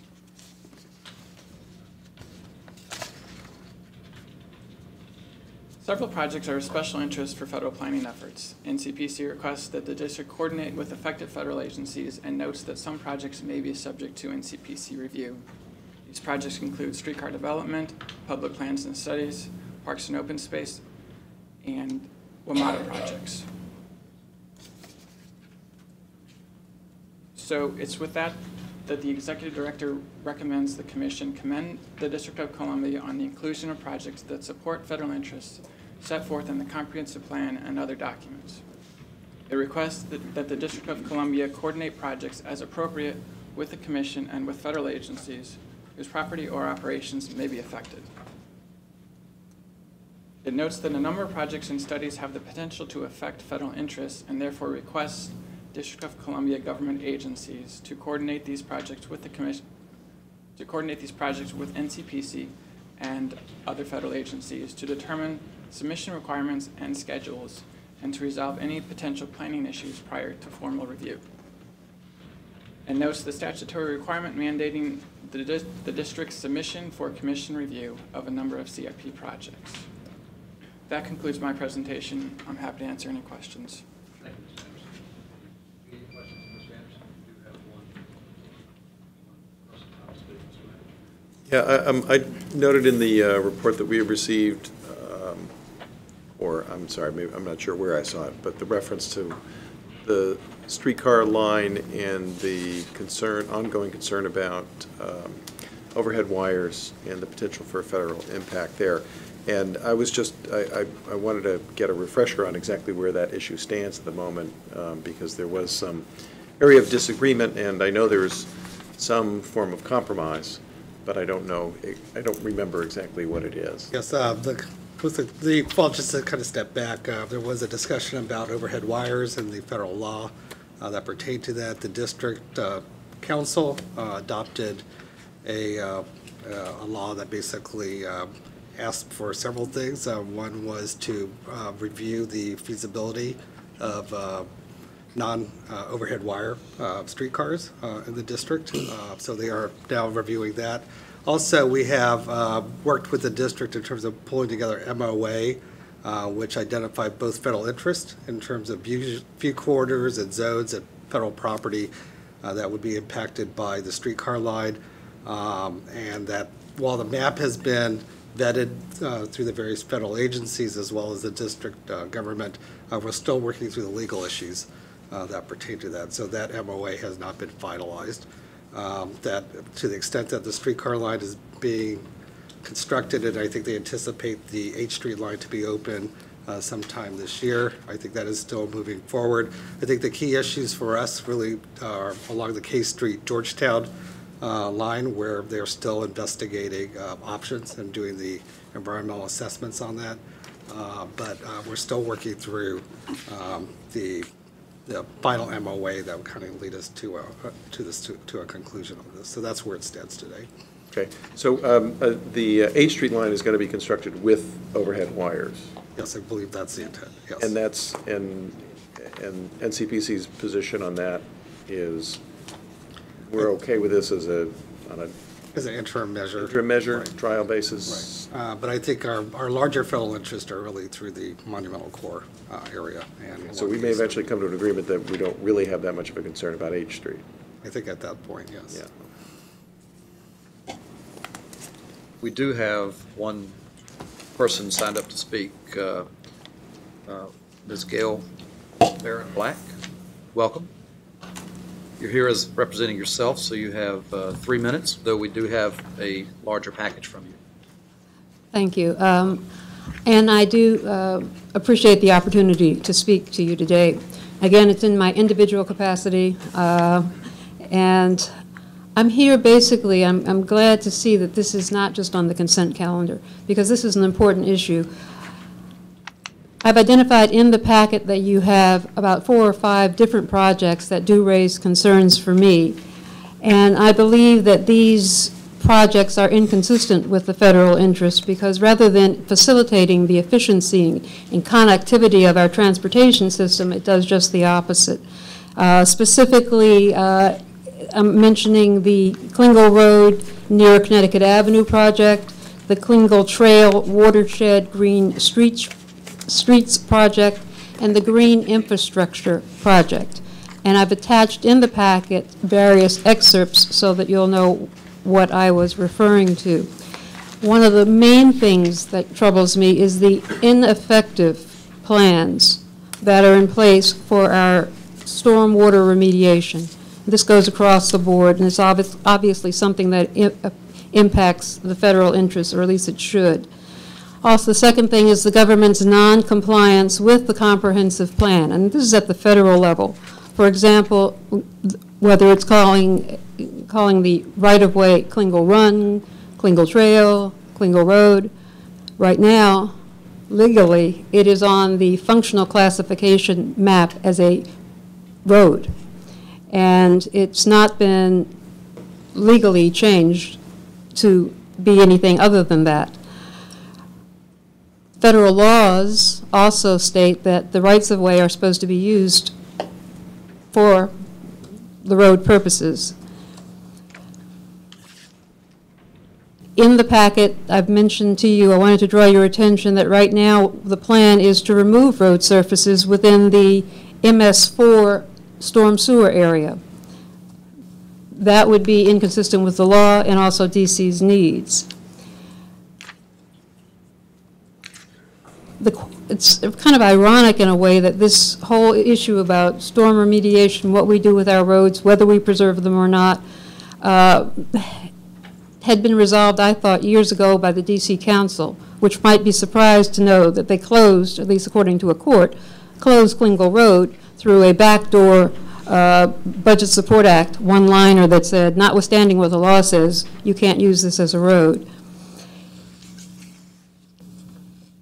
I know I have about 14 seconds left, so to me, I ask you to please look at what has been presented to you in writing, because I think that NCPC has not held DC's feet to the fire on these various issues and has not ensured the connectivity and mobility for DC residents. Thank you. Thank you, Ms. Black, very much. That ends the public comment session. Questions or comments, discussion among commission members? Just a general question about the revised EDR. What are the general nature of the changes? It looks like it just took a list that had a page number and a coordinating agency and reduced it to a list of projects with a project number. Was there any other substantive changes? No, it was largely formatting stuff. We just streamlined the list and how projects were identified. And some of the redacted narrative appears that now it was rolled into either the request portions of the narrative. Okay. I would fully support the commendation for the city to look at projects that do have federal interests. I think it's been a good collaboration to date, and hopefully will continue in multiple areas, as was indicated here: historic properties, transportation, and others. Those are important areas, I think, for us to continue to collaborate. As Ms. Black pointed out, there's some inconsistencies. In some places, I saw in the EDR, NAVFAC, acronym for Naval Facilities Engineering Command, is used in place of Department of the Navy. And likewise, ACE, I suppose, is Army Corps of Engineers for the Department of Army. They're not one and the same, so they just need to be, depending on the context, consistently used. NAVFAC and, of course, the Corps of Engineers are subcomponents of the Navy and the Army, respectively. Thank you. I want to make a few comments. First of all, not having seen the budget in great detail, but having seen many of the things that are proposed here and that were in the report, and having been intimately familiar with the district's capital budget in years past, having been very active in developing the budget, I know what a monumental effort it is, and every year the mere fact that it's been done is an accomplishment. It's tough. But I think there are a lot of really very exciting projects that are on the list that were excerpted for our report, and I appreciate a great number of them. And I would particularly want to express my appreciation for the projects in which the district works closely with the Park Service on making improvements either on parkland or that significantly benefit parkland. So I really I want to recognize that. It is sometimes it's a difficult process when we're working together on projects. There's nothing more soul-sapping than two bureaucratic organizations trying to work together and mesh their bureaucracies. But we do manage to make it work, and we do get some good things done. But it's not always easy, and I appreciate both the effort and the patience that goes into it. I also wanted to comment on the green infrastructure project, which I think is exceptionally important. The Park Service has gone on the record in the past in support of the district's efforts to find alternatives to building the large tunnel under the Potomac, albeit perhaps for selfish reasons, because building those large tunnels would have, under the Potomac and under Rock Creek, would have significant damaging effects on the parkland immediately affected by it. So we support it. We hope it's successful, and look forward to further information about the project as it moves forward. Other comments or questions on this Chairman, item? I just want to recognize when citizens come down, like Ms. Black, appreciate her comments. I'm not sure how we, at this level at NCPC, we have to be careful because many of us here are fighting for our home rule and keeping decisions at the local level. And I think it sounds like a number of the ones you raised sound meritorious. Maybe the council may need to be more sensitive and local government to what you're talking about. So appreciate you coming. I'd also like to echo my appreciation for Ms. Gale Ms. Black, I'm sorry. It's usually the other way around. I'm usually presenting to her as an ANC member and not the other. But I do appreciate her coming down, and I do appreciate the information provided. I think there's an opportunity for the agencies to work to kind of address some of these concerns. Mr. Miller? Yeah, I wanted to echo our appreciation for Ms. Black coming down. I remember working with you on the first council policy in the 90s, calling for the roadway to be restored, but that decision was reversed locally, maybe not properly in your review, but it was reversed locally. And I just wanted to put on the record that DDOT, then the district's view, the DDOT has complied with all applicable federal and local laws for the Klingel Trail project, including NEPA requirements, stormwater management, National Historic Preservation Act requirements, and the appropriate coordination with all federal and local agencies. Thank you. Sensing no further discussion, is there a motion on the EDR? Mr. Wells moves. Second. Ms. Steigasser seconds. All in favor say aye. Aye. Opposed, no. EDR passes. Thank you, Mr. Anderson, very much. And the last item on the agenda is item 6A, and it's an update on the climate adaptation planning. We have Ms. Tarse, and welcome, Ms. Tarse.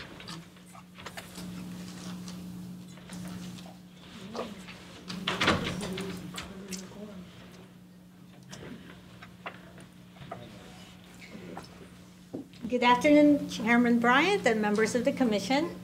My presentation today is a follow-up of the one I did in January of 2013 along with two NASA colleagues. I am pleased to report the progress we've made in crystallizing our efforts and engaging our stakeholders and developing a work plan for this climate adaptation initiative. So the purpose of this monumental core climate adaptation initiative is to collaborate with other federal agencies to develop a common understanding of the climate change risks and adaptation needs and priorities for federal assets and cultural resources in the monumental core. Through this effort, we will characterize climate risks from the least threatening to the most serious describe their immediate and long-term impacts to federal assets and operations, and identify challenges in mitigating risks, and develop a set of shared priorities for future adaptation activities. Federal agencies are now looking at how to integrate their climate adaptation plans into their planning, policies, programs, and operations in compliance to CEQ's implementing instructions for federal adaptation planning. As these agencies translate their plans into actions, NCPC is well positioned to facilitate the coordination of these efforts as the central planning agency for the federal government in the National Capital Region.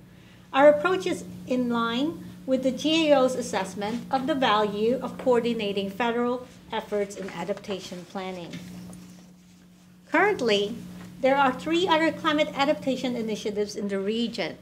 NCPC staff and these agencies are working together to leverage our respective resources and strengths to develop a cohesive climate adaptation framework for the National Capital Region. These initiatives are at different scales and at different stages of development. The District Department of the Environment and the DC Office of Planning are in the early stages of determining a scope for a District of Columbia Climate Adaptation Plan. The NCR Climate Risk Assessment is a pilot project led by GSA that focuses on the properties it owns and manages in the region, as well as its supply chain. The Metropolitan Washington Council of Government has been holding climate adaptation workshops in the last 2 years and will continue to provide training events for its members in the region.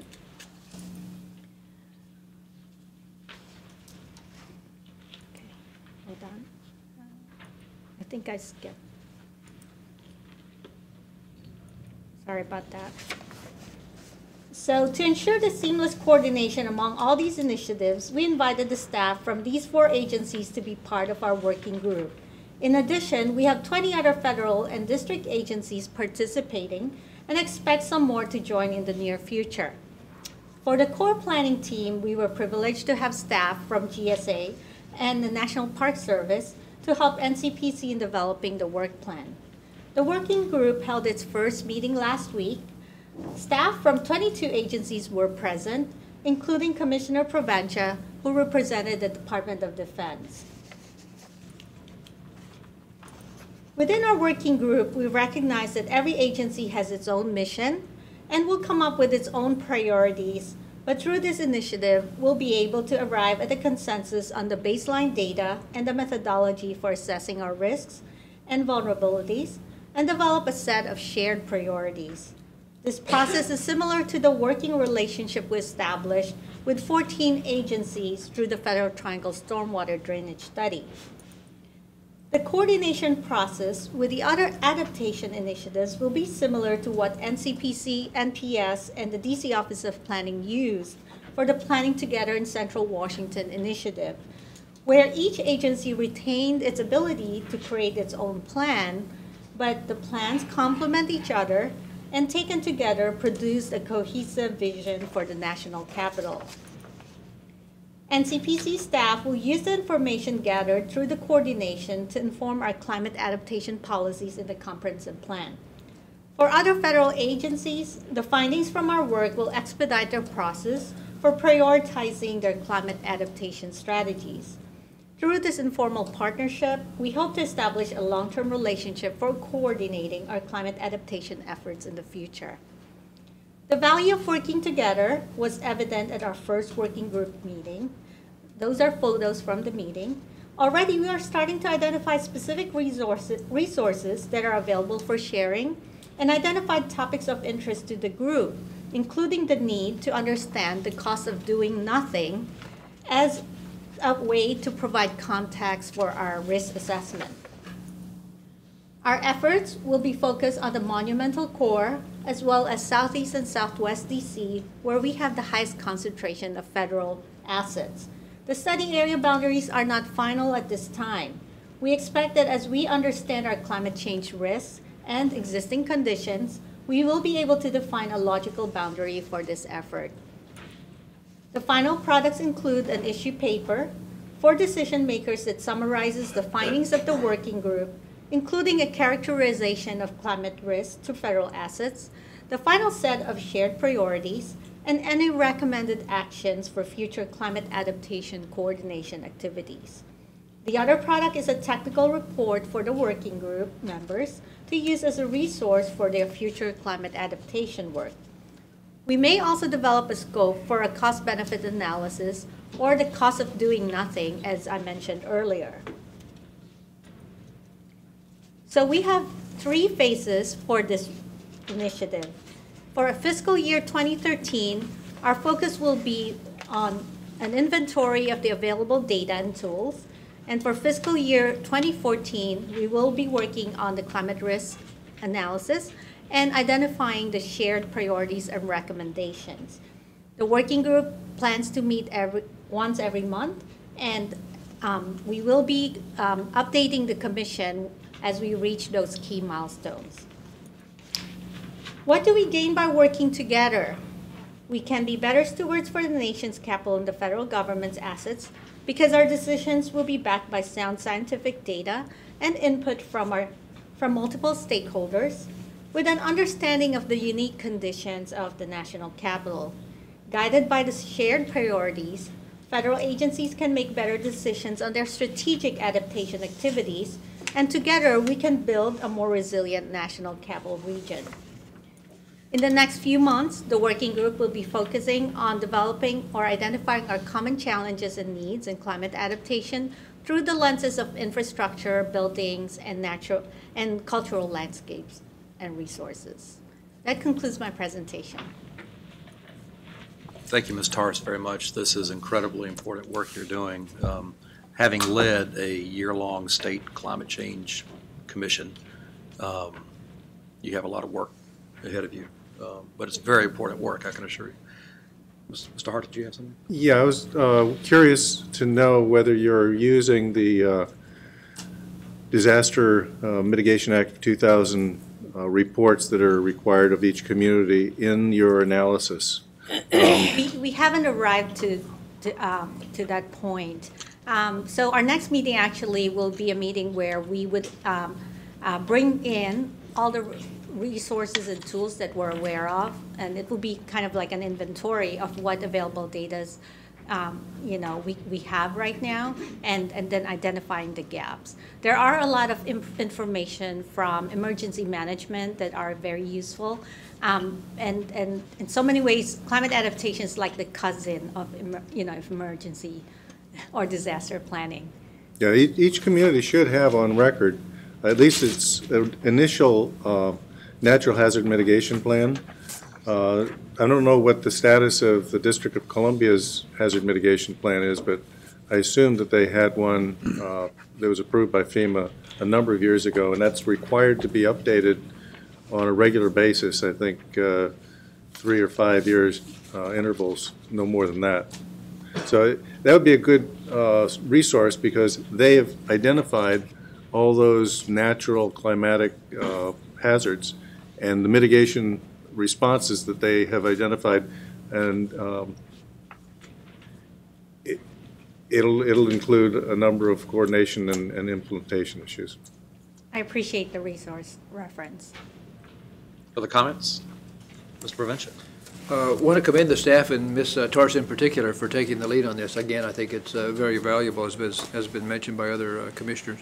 I think there's been even some preliminary, it might be Photoshop modeling, but there was an article in the paper recently that showed some of our low-lying memorials, Jefferson in particular, that would be inundated with just a few feet of water rise. I think we're fortunate, too, to have tremendous resources within the federal government. I mentioned NASA in particular. They've commissioned through Dr. Rosenzweig at Columbia University some capability to do sea level and river level rise modeling. NASA, I think, has already done that for many of their low-lying facilities and installations, and that's available, I think, on a reimbursable basis to other federal agencies. So we're glad to participate. I think it's a very worthwhile initiative. Glad to be part of it. Thank you. Other comments? Hearing none, thank you, Ms. Tarse, very much. We look forward to other reports. Thank you for your interest. I will commend the commissioners to hold up for about 5 minutes for an executive session. Should be One less. comment, if I could, please, sir. Yes, sir. We had recently an inquiry from Mr. Simon at the Los Angeles Times. He was asking questions that related to our work both on the NCPC and NCMAC. It was about monuments and proliferation of monuments, availability for future sites, some of little-known monuments, et cetera, et cetera. We very much appreciate the inputs that were very helpful from the NCPC staff to address those questions. We'll let you know what the final article looks like. Yeah, be very curious. Hearing nothing else before the open session, we are adjourned.